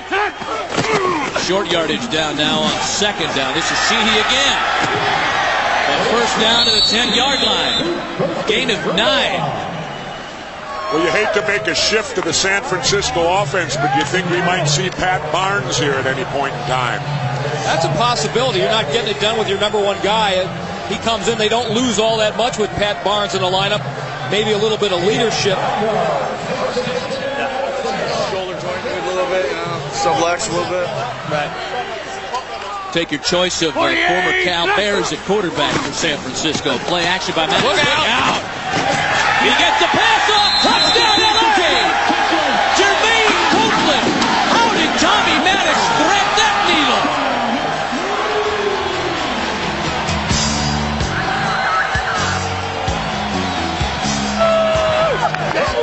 Let's go back to something you said at the top of this telecast, Jesse. One of the most impressive things about Tommy Maddox and the things he's done this year the only quarterback in the XFL to start all 10 regular season games despite shots like this.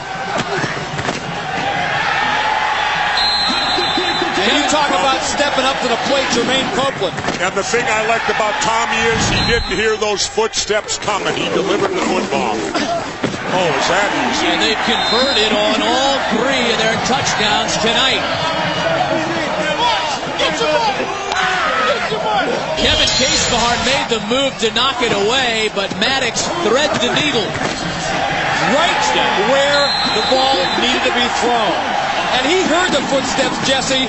He just shrugged them off. He knew he was going to get hit. The LA offense is big on top 24-zip. Now the LA Xtreme handing the Demons a real San Francisco treat here at the Coliseum tonight on top 24-zip. As Jose Cortez gets ready to kick it away with 8:11 left here in the third quarter. They're feeding them rice-a-roni, Matt. Terry Battle takes the kick across the 20 to the 25. And finally brought down at the 35 And a late flag coming in, 2 late flags. It's done. It's done, Otis.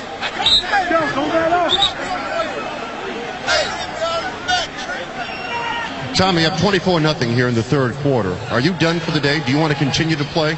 Well, you always want to play, but, we'll see how this series goes. I might be done for the day, but you always want to play. You always want to be out there. Oh, with the playoffs coming now, you have to be careful. Well, no question. I don't want anybody to get hurt. So, but we still got to win this game. This game's not over.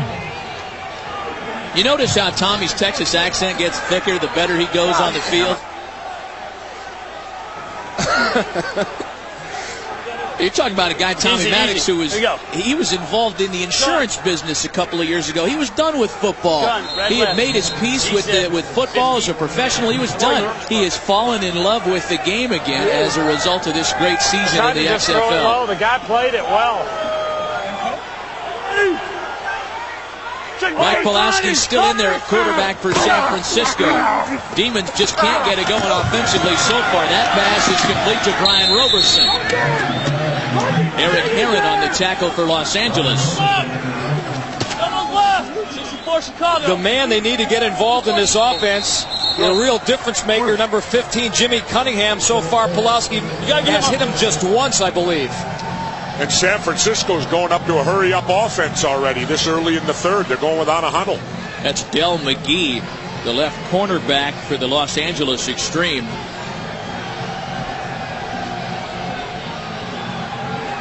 An update from Las Vegas. The Outlaws are on the scoreboard, but the Maniacs lead it at halftime, 16-3 Memphis.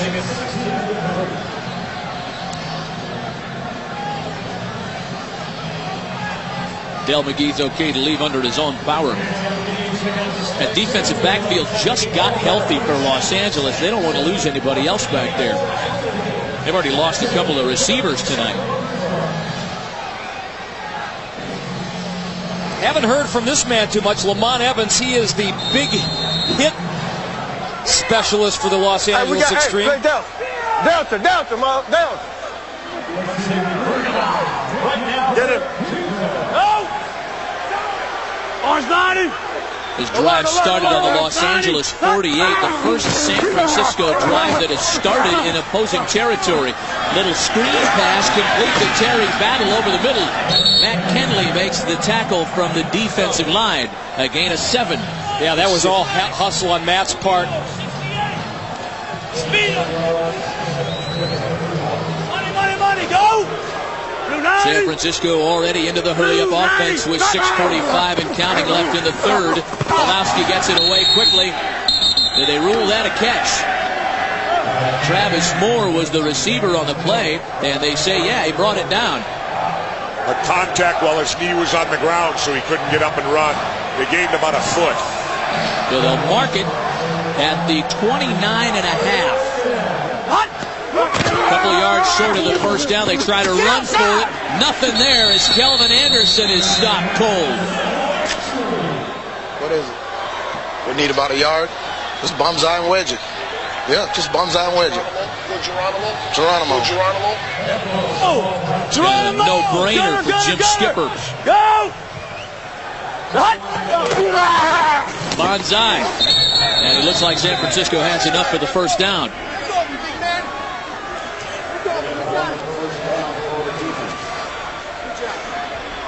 One of the things Jim Skipper's crew was successful at last week in clinching that playoff spot against Las Vegas in their defense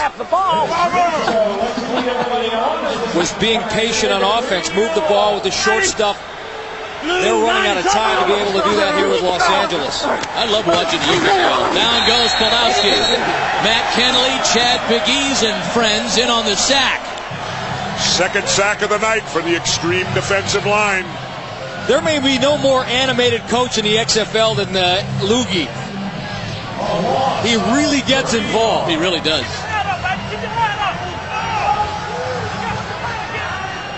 The John Cheney of the XFL. Out of the shotgun, here's Pawlawski. Screen pass to Terry Battle. Got to move on to defender. Great play. Del McGee, the guy that was hurt a couple plays ago, comes back to drop him for a loss of 2 yards. Their defensive backs have done a terrific job tonight. You know what else I love about Lugan, Bill? One of the most soft-spoken, easiest-going guys when the game isn't on. And yet, the light comes on the minute that kickoff goes. Z. Solid. Go! White 90. Third and long now for San Francisco. The big one to try and convert James Hunden, the man out of the forward blast. Pawlawski looks his way over the middle. Oh, dropped! Travis Moore had himself the San Francisco first down, but couldn't hang on. You gotta make plays, and San Francisco is not making plays. White 90. Ball thrown slightly behind him. No excuse for that. You gotta make that catch. You gotta make that catch. That's what they call the Rick Garvin catch. Double right, lefty up. Hands of stone. Mano di Piedra. He needed some of that Lester Hayes sticker. Pawlawski had completed 5 consecutive passes before the drop. Buys himself some time, tries to get out of the way, and dumps it off to Terry Battle, who picks up a huge block before being tackled by Dave Ritchie. But Travis Moore gave him a great block.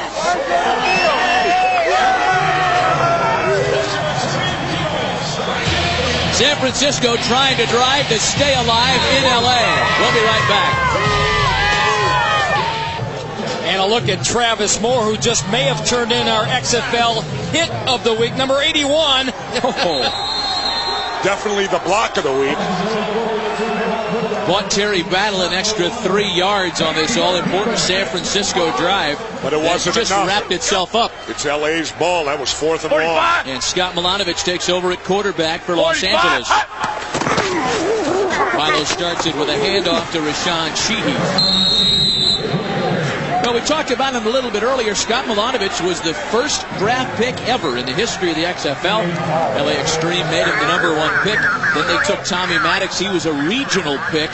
There was a great quarterback battle during training camp between these two guys. They're best of friends, by the way, and roomed together during minicamp before the season. It was Maddox that won the starting job, and I don't think even Milo could argue with that. Tommy's had a great year. 44. Incomplete, intended for Damon Dunn. Not as big as, if you look at Tommy's stats for the afternoon, 164 yards this evening, rather. No mistakes, mistake-free football. Here we go. And I think the key, Mike, was they established a rushing game, too. They got a good running game tonight going. And that's opened up the passing even more for them. Scotty Milanovic bearing a slight resemblance to the guy who used to play here a little bit, Jim Plunkett. Nearly emotion on the line. We've been good all day. A guy who's coveted by just about every other XFL team in the league. You wonder about a team like Chicago in the middle of the season that was trying to find a quarterback between Kevin McDougal and Tim Lester, and this guy was sitting on the bench here. Well, these are the two teams with the best quarterback depth in the XFL. Because Pat Barnes, who sits behind Mike Pawlawski, is a pretty capable reserve guy himself. 7 yards. Texas. Orlando happy to have Brian Kuklik to replace Jeff Roth. Yeah. And remember, Jim Druckenmiller wasn't even the starter on opening day in Memphis. All right. Go. He's a guy who's had a big 44. year. 3rd and 5 for Milanovic in the extreme. Anterior Rashaan, the man in 4. Oh, look out. Milo got smoked. Pass is incomplete. A few more hits like that, Maddox will be back in. Oh, my goodness. That seat on the bench might look pretty good after more of this. I don't know. I think he'd rather take the shot and be out there playing finally. Whoa. Dave Thomas, the hamburger magnate, came in and just crushed him. Jesse, I think you're right. He's probably loving every second. Absolutely. That felt great. You know? God, that felt great. You bet.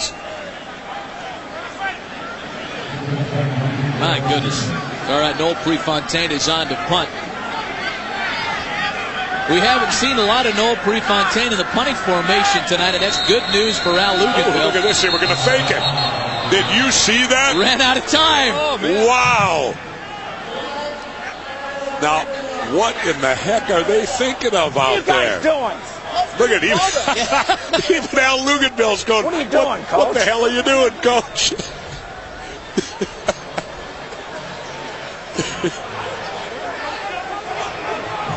You ready for it? No, I told him not to do. I said punt it. Wow, that's made Al Luganville upset. That can be seen on a 24-0 night in the third quarter. It's a bit of a show-up. I think he's lucky that they had to delay a game there because it didn't look like it was going to work. Wow. What we had there was a failure to communicate. Me. This is Kevin Case-Bahar. Got a flag. Short punt and a flag on the play. Well, if things hold up as such and Los Angeles wins this one, next week you'll see San Francisco at Orlando. They played one another before, and in week 2, Orlando said hello to Mike Pawlawski and company, winning that head-to-head matchup. It was a 26-14 Orlando score. That game was a little closer than the score indicates. Orlando ran up a couple of touchdowns late in the fourth quarter to open up breathing room. Going to be a good matchup next week in Orlando if that's the scenario that we'll see. 24-0 extreme. Reversal of fortunes to change that. You bet. Mike Pawlawski still out there at quarterback. Another guy holding a Oh, we got a flag. I think we're going to get a late hit on that out of bounds, too. Jimmy Cunningham made the catch. Boy, I wonder if that guy is as tough as last week's Rachel. Remember Rachel? Oh, yeah. It's like, excuse me. With the hat. He's okay. Yeah. What are those big things, magnets or something? I'll tell you what. The things are holding to magnetic discs. Oh, that's the second week in a row. You know what? That is combat duty down there. Those gals holding those big sound dishes are just getting smoked. Let's hand one of those to Grogan.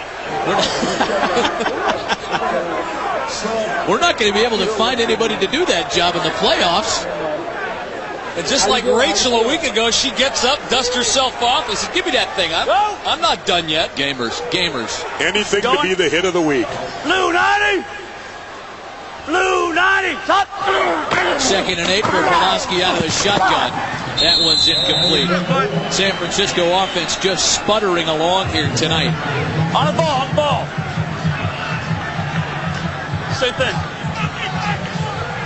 If this score holds up and Los Angeles wins tonight, Sunday night on UPN, this is the matchup. It'll be either New York or Chicago here in LA. Pawlawski into the corner, and that one's picked off. Reggie Durden. And Pawlawski is just not throwing the ball well at all, Mike. He's had about 4 or 5 passes that have not been very good. Jesse, he is really struggling. His motion's a little off. He has to wind up to throw the football. I'm wondering if the wind on the field down there has been a factor at all. And he's making poor choices. And I think he's telegraphing it a lot. It's easy for the defensive backs to read off him tonight. Go for the end zone. Doesn't look on Mike Pawlawski. Joe.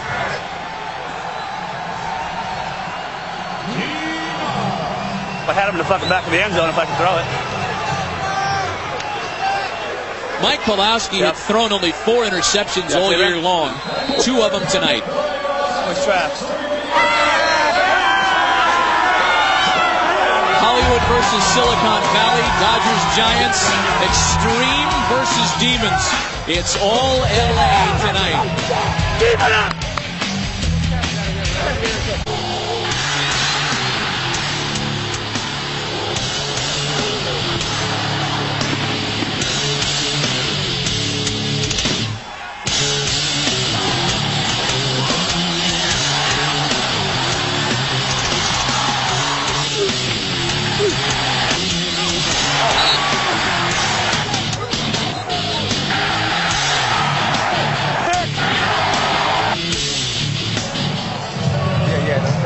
Well, that's a little bit of a taste of what the San Francisco Demons will have in store for them next week should they go on to lose this one tonight.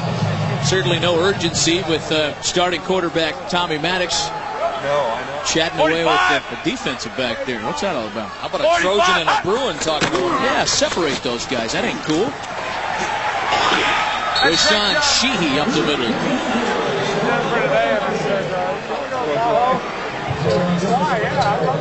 They give you a hotel room for a whole week. That's first month. Actually, give you a hotel for a week with 3 nights of the tournament, and they give you another room. Oh, please! You're talking about a golf gig. Is that typical? Is that just typical? You know what, man? You're a pro athlete. That is a cushy life when you make a little dough. Go around on the golf tour. 45, heavy bag, go! 45, Tommy Maddox has earned that right tonight to talk about golf vacations. It's a first down as Rashaan Shehee rushes forward. You're coming right now. What's up, Tyra? Love you, baby. LA style, baby. Man right here, look too big. What's up?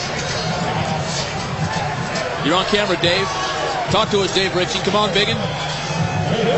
Plug the excavation company or something, brother. Say something for us.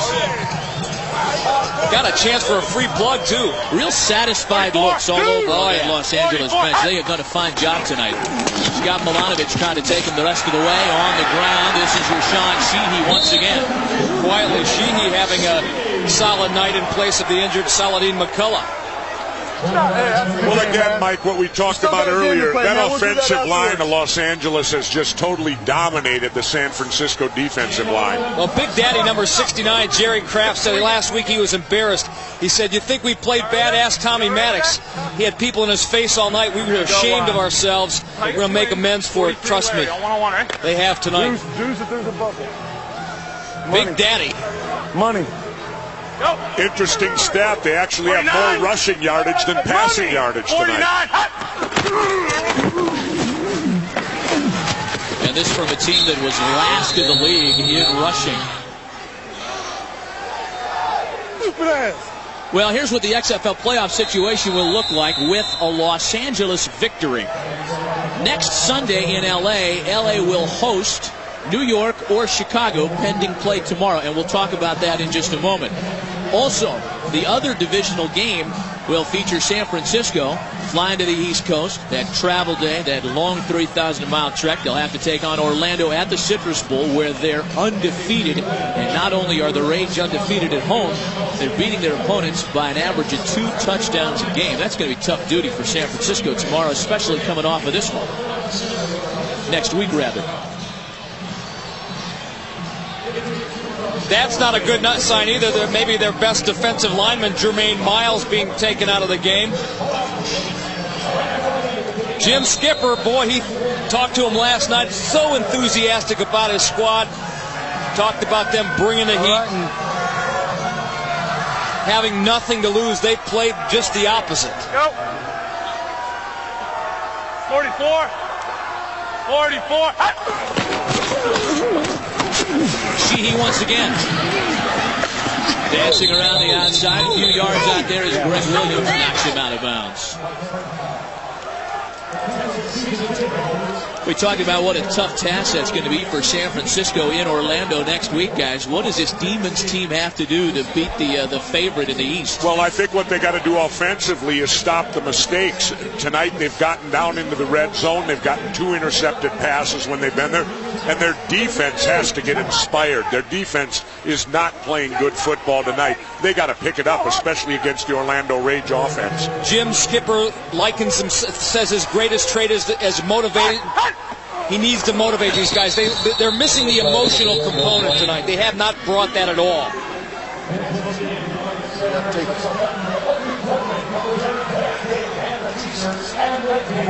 The wideout is moving now. You can have all the creative X's and O's you want, but if you don't play this game with passion, you've got no shot at all. Which Los Angeles proved last week. Well, Al Luganville and the Xtreme came up with a rushing game tonight. That is their best of the season. I'll take care of you. It's at 192 yards and counting, and they could not have picked a better week to come up with a big rushing night. You know, the Orlando Rage also rotate 3 running backs. If San Francisco can't stop a team that primarily passes, and the way Los Angeles has rushed the ball tonight, they could be in big trouble against the Rage next week. Milo running for his life. Hangs it up and throws it away. 4 minutes left in the third quarter at Las Vegas, and Memphis still on top at Sanborn Stadium. Okay. Working on the ankle of Jermaine Miles. Pushing kind of hard though, man. How you doing? What happened?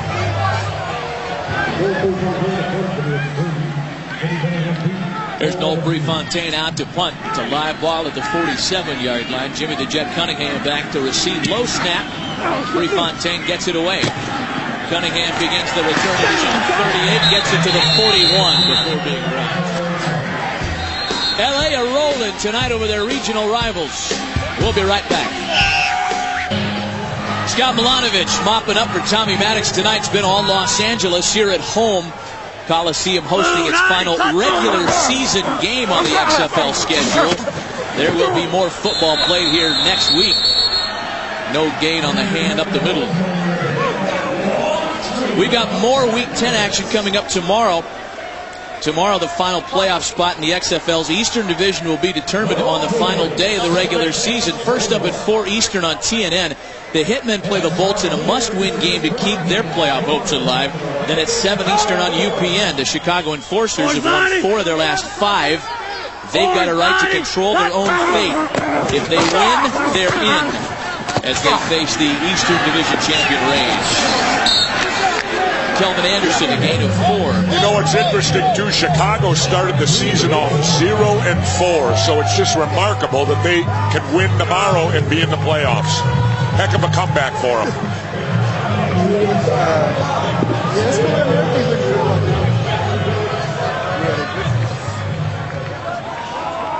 Meanwhile, some concern on the San Francisco side. Jermaine Miles, he's in the cart going into the locker room. They're going to check out the leg. That's the guy they don't want to be without next week. Mike Pawlawski is still out there leading the charge. Buying some time, takes a vicious hit. Is complete. He gets the pass away, but really paid the price. Travis Moore made the catch. Geronimo. Gunner. And it has been a struggle tonight for San Francisco, primarily because of the line play by the Los Angeles Xtreme. Here's my card. Here's my excavation card. I do landslides and quarterback sacks. That's going to be close. It depends where they spot it. They've gotten away with that sneak twice earlier tonight, but LA was waiting on that one. Pawlawski gets his bell rung, and then they call his number on the next play to sneak ahead for the first down. Yeah, we'll have drafting if you don't. Guy is a flat-out gamer. We got a big measurement here. Yeah, I know. 28.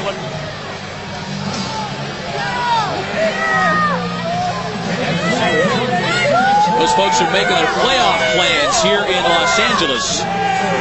The Xtreme will host either Chicago or New York next week in the first round of the playoffs. Short. Wow. Short by about a centimeter. I'm surprised Jim Skipper keeping Pawlawski in the game at this point. Well, I think he's doing it trying to get an offense in sync before next week. Frustrating night for San Francisco. A lot of fun for the Xtreme. We'll be right back. 8:51 left in the fourth quarter. And all Los Angeles tonight. Girls, call your agent. 45. You can do better than that. 45. On a cold night in Los Angeles. I'm an actress. I don't really wait tables for a living. I'm an actress. Well, the playoff picture has been clarified to a point with this one tonight. There is still the question of who the LA Xtreme will host. And the only scenario resulting from tomorrow's play that will find New York in the playoffs is if New York wins and Chicago loses. Any other combination, and it's Chicago. If both teams lose, Chicago goes. If both teams win, Chicago goes. I'll tell you, if Chicago wins, they're a team that is deceptively good. I wouldn't want to play them. Completely different since Kevin McDougal took over at quarterback, and a team that gets the rage tomorrow at Soldier Field, where the fans are very vocal about their club and have fallen in love with this team and the resurgence. And not only that, but they'll know the results of the New York game. Here we go. Here we go. King's right, 43 Baker on one-on-one, right? That's you bubbling. 43, 43. That's you, LT. Go. The Orlando Raid 44. guys are sitting around at home tonight. 44.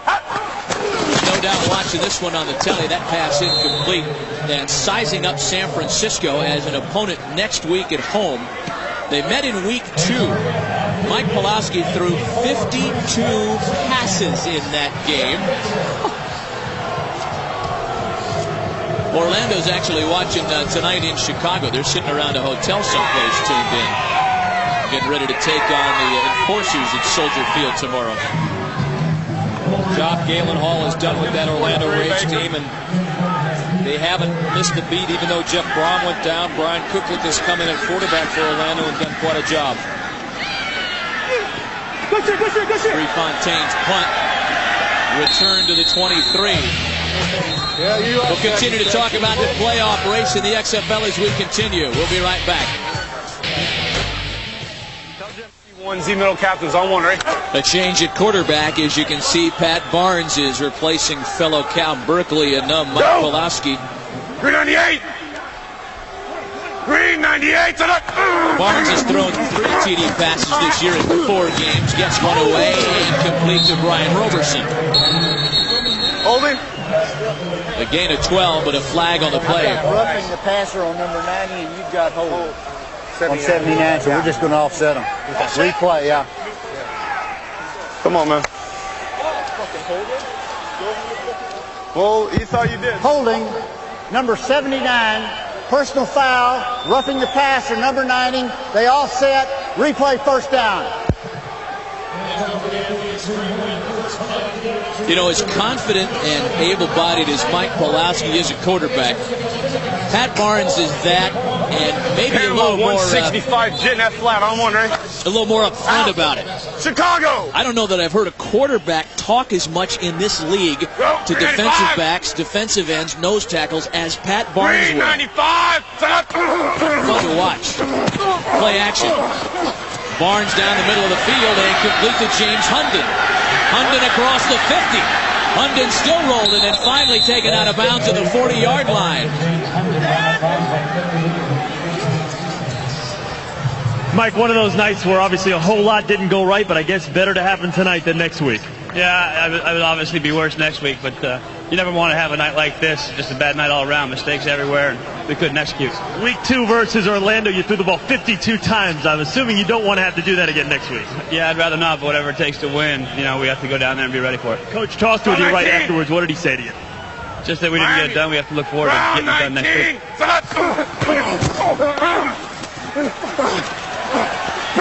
Barnes scrambling around for his life, and he throws it out of bounds. Mike, one more question for you. What do you have to do differently next week versus Orlando? Oh, you can't make any mistakes. It's going to be playoff football now. You know, almost here in the last game of the season. If you make mistakes in the playoffs, it'll kill you. Was there one problem that stood out more than others tonight? No, I think they were all bad. And the 5-0 mark versus Tommy Maddox has obviously gone by the wayside. Yeah, clearly.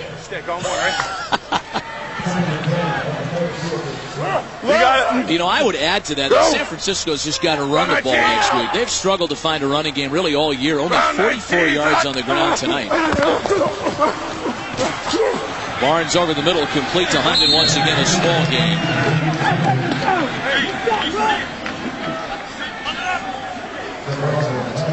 That's the route, right?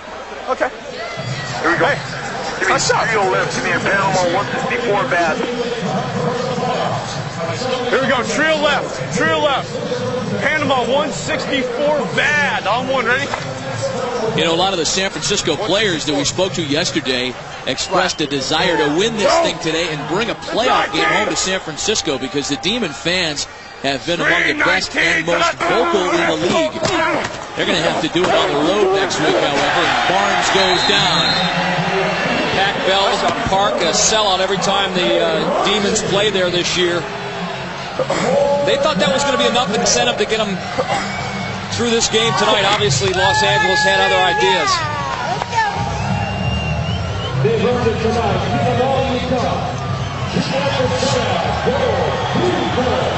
Let's go, Jimmy. Well, this is as a complete game I've seen out of L.A. on both sides of the football. Couldn't have worked more perfectly for Al Luganville. He's getting his backup, Scott Milanovic, some quality time now, even in mop-up duty. But should anything happen to Tommy Maddox, he knows that Scott can do the job. Pass is deflected, intended for Travis Moore. You know, prop up the L.A. defense tonight, absolutely, guys. As deep as San Francisco has been, the L.A. 21, they haven't even come close. 24-zip L.A. We'll be right back. I can't hear you. With head coach Jim Skipper. Coach, would shell-shocked be, I guess, the best word to describe this tonight? You know, we couldn't stop these guys with a stop sign. I mean, they just ran up and down the field on us and kicked our butts, you know, and hopefully we get another shot at these guys, you know. I mean, football's so fun, it's up, down, you know, but they got the best of us. Hey, my hat's off to them. They whooped our tails. Next week you head south to Orlando. What things do you have to do differently and obviously a lot better in order to come out on top in that one? Well, we got to do one thing, play better football. That's what we got to do. I mean, you can do all the schemes you want to do. It comes down to tackling, covering people, and playing good football. It's probably a very deflating loss for your team. What do you have to do to motivate them, to get them up for next week? Well, I would hope that the playoffs ought to do that, you know. But we've been rebounding all year, so we just got to suck it up and get going again. I mean, you know, I still got faith in these guys. We just got our butts tore up. Josh Wilcox is checked into the game for Los Angeles. You know, it's amazing when you listen to a Jim Skipper or an Al Luganville. Al had this problem last week. As long as they have been in this game, they still cannot get inside the minds of a player. You just never know what these guys are thinking. You can coach all you want, but the players got to play. Do you think he rushed? Yeah, Coach Lugie's finally stopped acting like the LA Xtreme trail. Look at him smiling. 45. This is Josh Wilcox again. A gain of 3 on the ground. Now at this point, everybody getting the rotation. Frank Leatherwood is checked in at the H-back spot. Tommy Maddox has been done after 3 quarters. And moments ago, Jermaine Copeland started the celebrating a little early. Next stop, the Rockettes. You know, he's dancing with the Xtreme cheerleaders because he's missing his partner, Darnell McDonald. Said he wasn't going to dance again until D-Mac came back. 44. 44. He's got better looking partner this week. Milo up top. Overthrown. You know, if San Francisco and LA do meet one another again, and it's possible if both of them win their playoff game next weekend, that's the scenario we'll have. That dance is the kind of thing that every San Francisco defender will remember. You know, but it's the kind of thing you don't want to take that away from Jermaine. There are some guys who talk smack, and it actually helps their game, not a hinders it. And Matt, they may remember it, but can they do anything about it? That's the question, you bet. He talks the talk, but he walks the walk just as well. Noah Prefontaine's punt. Received by Jimmy Cunningham. Starts the return at his 9. There goes Jimmy to just the middle. Tackled at the 29-yard line. Ron Carpenter made the stop for Los Angeles. Uh-oh. Oh, yeah. Heads up, Coach Loogie. Here we go. What for? For winning 24-0, you owe me nothing. You know. Come on. Get over here. Goddamn fighter.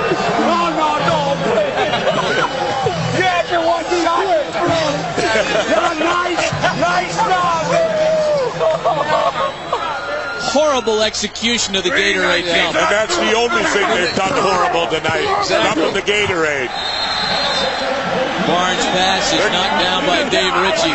They're going to have to work on that next week if they win. Let's take a look at that again. Let's break it down. Where did it go wrong here, Jesse? Well, he saw it on the Tron. He saw it on the Tron, and Heimbach, number 53 to center. You got to hold him. Exactly. An offensive lineman know how to do and that. If there's one thing a lineman ought to be able to know how to do is hold. What are you doing? Using me as the... What are you doing? Using me as the human shield? You moved pretty quickly there. I'm surprised you didn't pull a muscle. Yeah.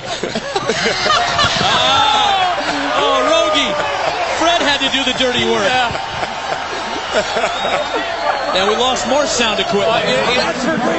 And look out, Los Angeles. On KNBC, you're going to see it this until you drop. Rogan's heroes. That was great. Good job, Coach. Everybody got hit in that one. Watch the gal holding the mic dish. Everybody got hit here. Yeah. Elbow to the back of the head. Nice job, man. Good job, Coach. Hell of a job. Tommy. Texas. Nice job. I know who you are.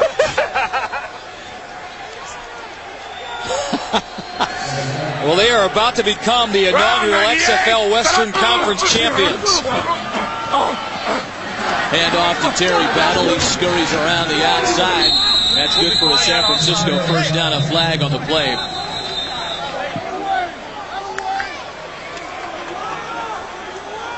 So tomorrow, XFL action to determine and finalize the playoff situation at 4 Eastern on TNN, New York at Birmingham, and then at 7 Eastern on UPN, Orlando at Chicago. And the only way New York goes to the playoffs is if they beat the Bolts and Chicago loses.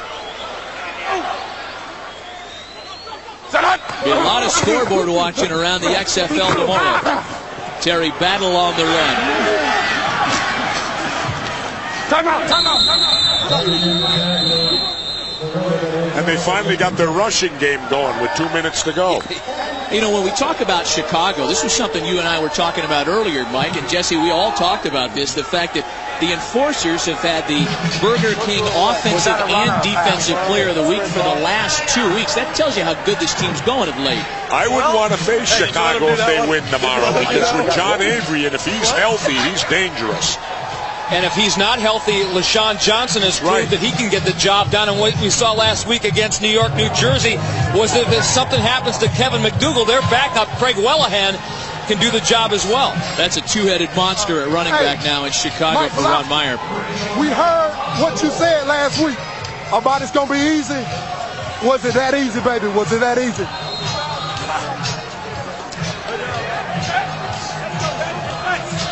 Rico Mack.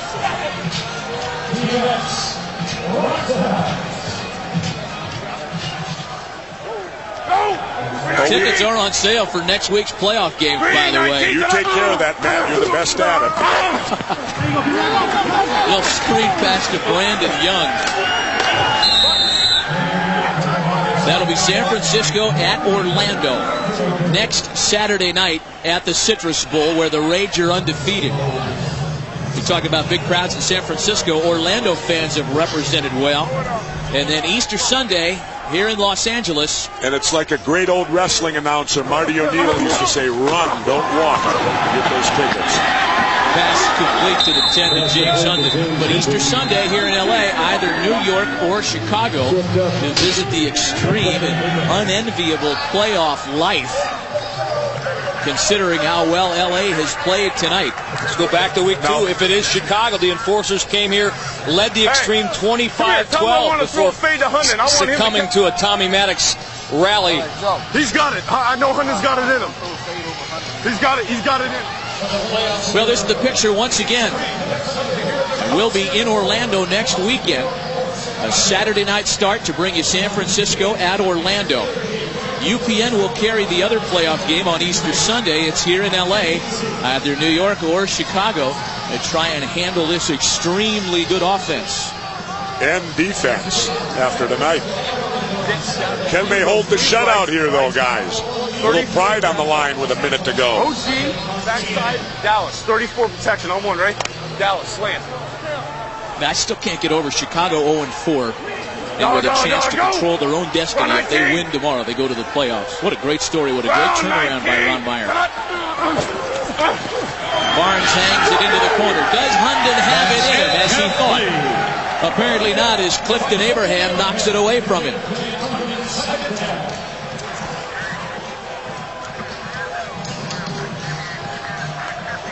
Pat Barnes, who played his college football for Steve Mariucci at Cal. Scat. Quick 51 Dallas, backs flat on one, right? Quick 51 Dallas. Right now. This is the first time that San Francisco has been inside the LA 20. My goodness. That's dominance. Barnes gets hit as he releases. Incomplete. Just over 3 minutes left at Sam Boyd, and that's the same score we had at halftime. Memphis by 13. Red left gun, give me 70, OG, Z Cobra. Here we go. Red left, 70, OG, X corner on one, right? LA was the early season odds favorite. Go! Vegas bookies had him at 5-2 to win the whole thing. Orlando was next at 3-1.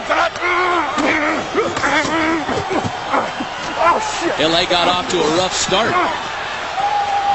Barnes has all kinds of time. This is, come on, somebody get him. He's still loose, coming back the other way. Picks up a block. That'd be the longest pass play we've ever seen. And it ends in an incompletion and a flag. I remember, Jesse, your line after the first week of play saying that if this is the best team in the XFL, then we're in for some trouble when LA lost its first game. After that loss, LA has established itself certainly as the class of the West. And all things point to them being very strong in the postseason. And it's in direct proportion with the maturation of and comfort level that Tommy Maddox has been able to achieve. Jesse's XFL Player of the Year. Wait a minute now, Mike. Listen. Maturation? Yeah, him growing up a little bit. If we growing get the into ball the position. back and they take a knee, Hey, it's fourth quarter. It's Matt, is that a real word? Stupid. Maturation? Yeah. Northwestern guys. You know. Smash. Regardless of what happens on the field, Jermaine Copeland's not too concerned. We saw him signing autographs moments ago. Is that a fine with 31 seconds left? He loves this stuff. He absolutely loves the attention, the love from the fans. He's a lot of fun. And this is great, too. Yeah, please believe it, man. Well, it's nice to see a guy take time out like that and go show the appreciation to the fans and come out on what is a cold night in Los Angeles. Well, Jermaine Copeland is a football player, but more than that, I think he's an entertainer deep down inside. He likes entertaining the fans with his style of football, with the way he plays the game. And he's been good for the league. Remember talking to him during minicamp, and he said he couldn't wait to get to L.A. He loves the lights. He loves the Hollywood, the showbiz stuff. He's pals with Will Smith. Hangs out with the Fresh Prince. Played his college football in Tennessee. Was only slightly disappointed that he wasn't selected by Memphis. He's found a home here in Los Angeles, and tonight he found a home in that San Francisco Demons secondary. They couldn't stop him, Matt. 9 receptions, 99 yards for Jermaine Copeland, author of the X Spot.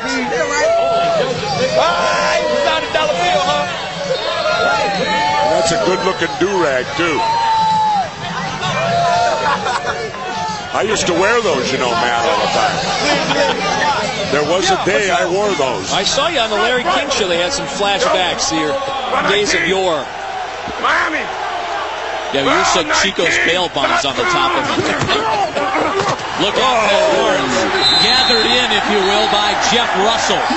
And this kid has done a great job tonight. He's been playing like a monster, man. He's really a defensive back. They had him as a linebacker, but in their pass coverage schemes tonight, he was a vital cog. Exceptional night for Jeff Russell. Good job, baby. Round 19. Here comes Russell from that right linebacker spot. Nobody touches him. And I'll tell you, when you come from the blind side like that as a defensive player, you're chomping your... Oh, salivating. Oh, totally. Maturating. Maturating, that's right. You're maturating as you're heading in there to make that tackle.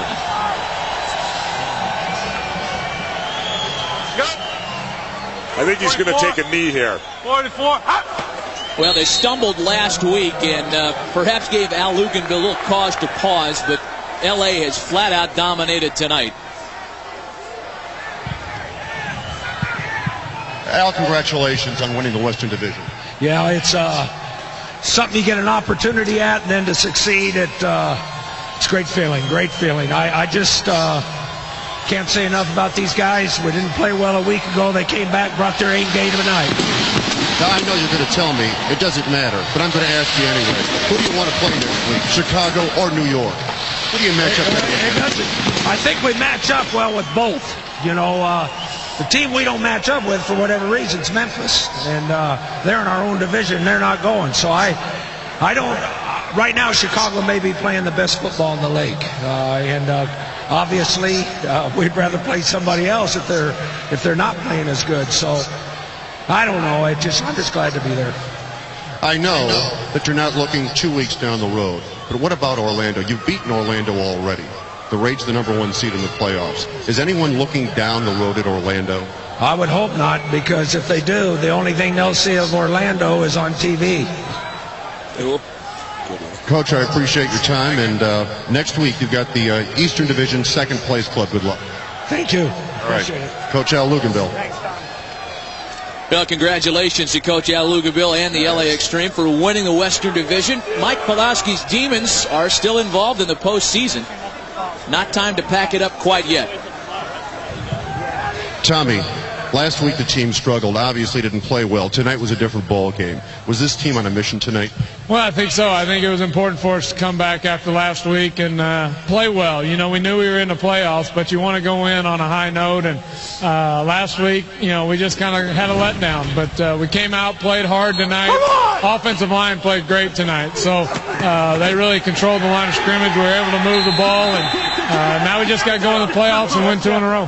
From an offensive standpoint, you will either see Chicago or New York next week. Who do you match up better against?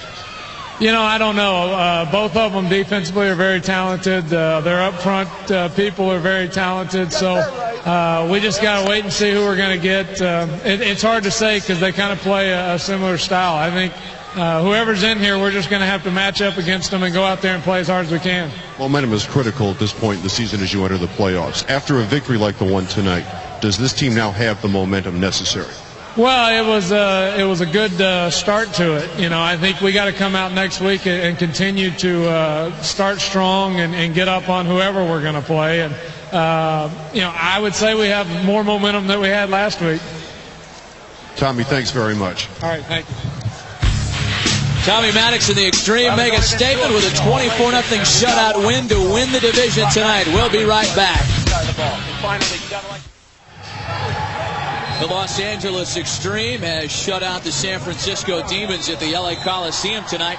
They have won the first ever Western Division title in the XFL, a 7-3 finish for Los Angeles, the odds-on favorite to win it all in the XFL's inaugural season. San Francisco, by virtue of a 5-5 finish, they claim the wild card spot as they will continue their playoff quest tomorrow.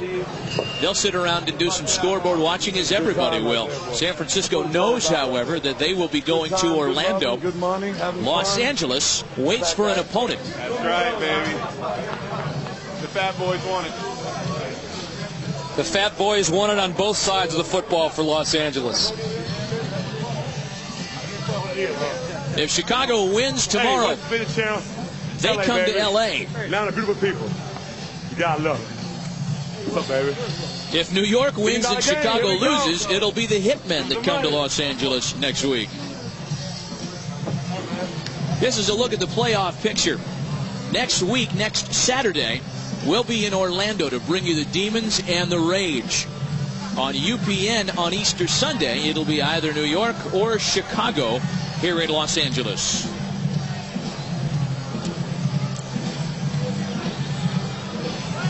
Rico Mack. No champagne celebrations, but plenty of smiles in the Los Angeles locker room, Jesse. Well, the nice thing is for them, they got that home field advantage. They don't have to travel 3,000 miles next week, and you got to enjoy that.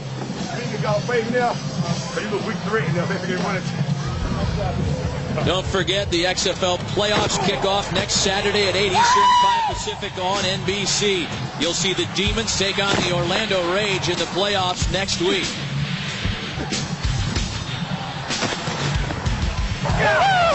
Tonight, following your late local news, it's Saturday Night Live, starring actor Alec Baldwin, making what, his 9th or 10th appearance. For Jesse Ventura, Mike Adams. Who's the musical guest? Fred Rogan. Oh, it's Coldplay. And Chris Raggy. This is Matt Vasgersian. See you next.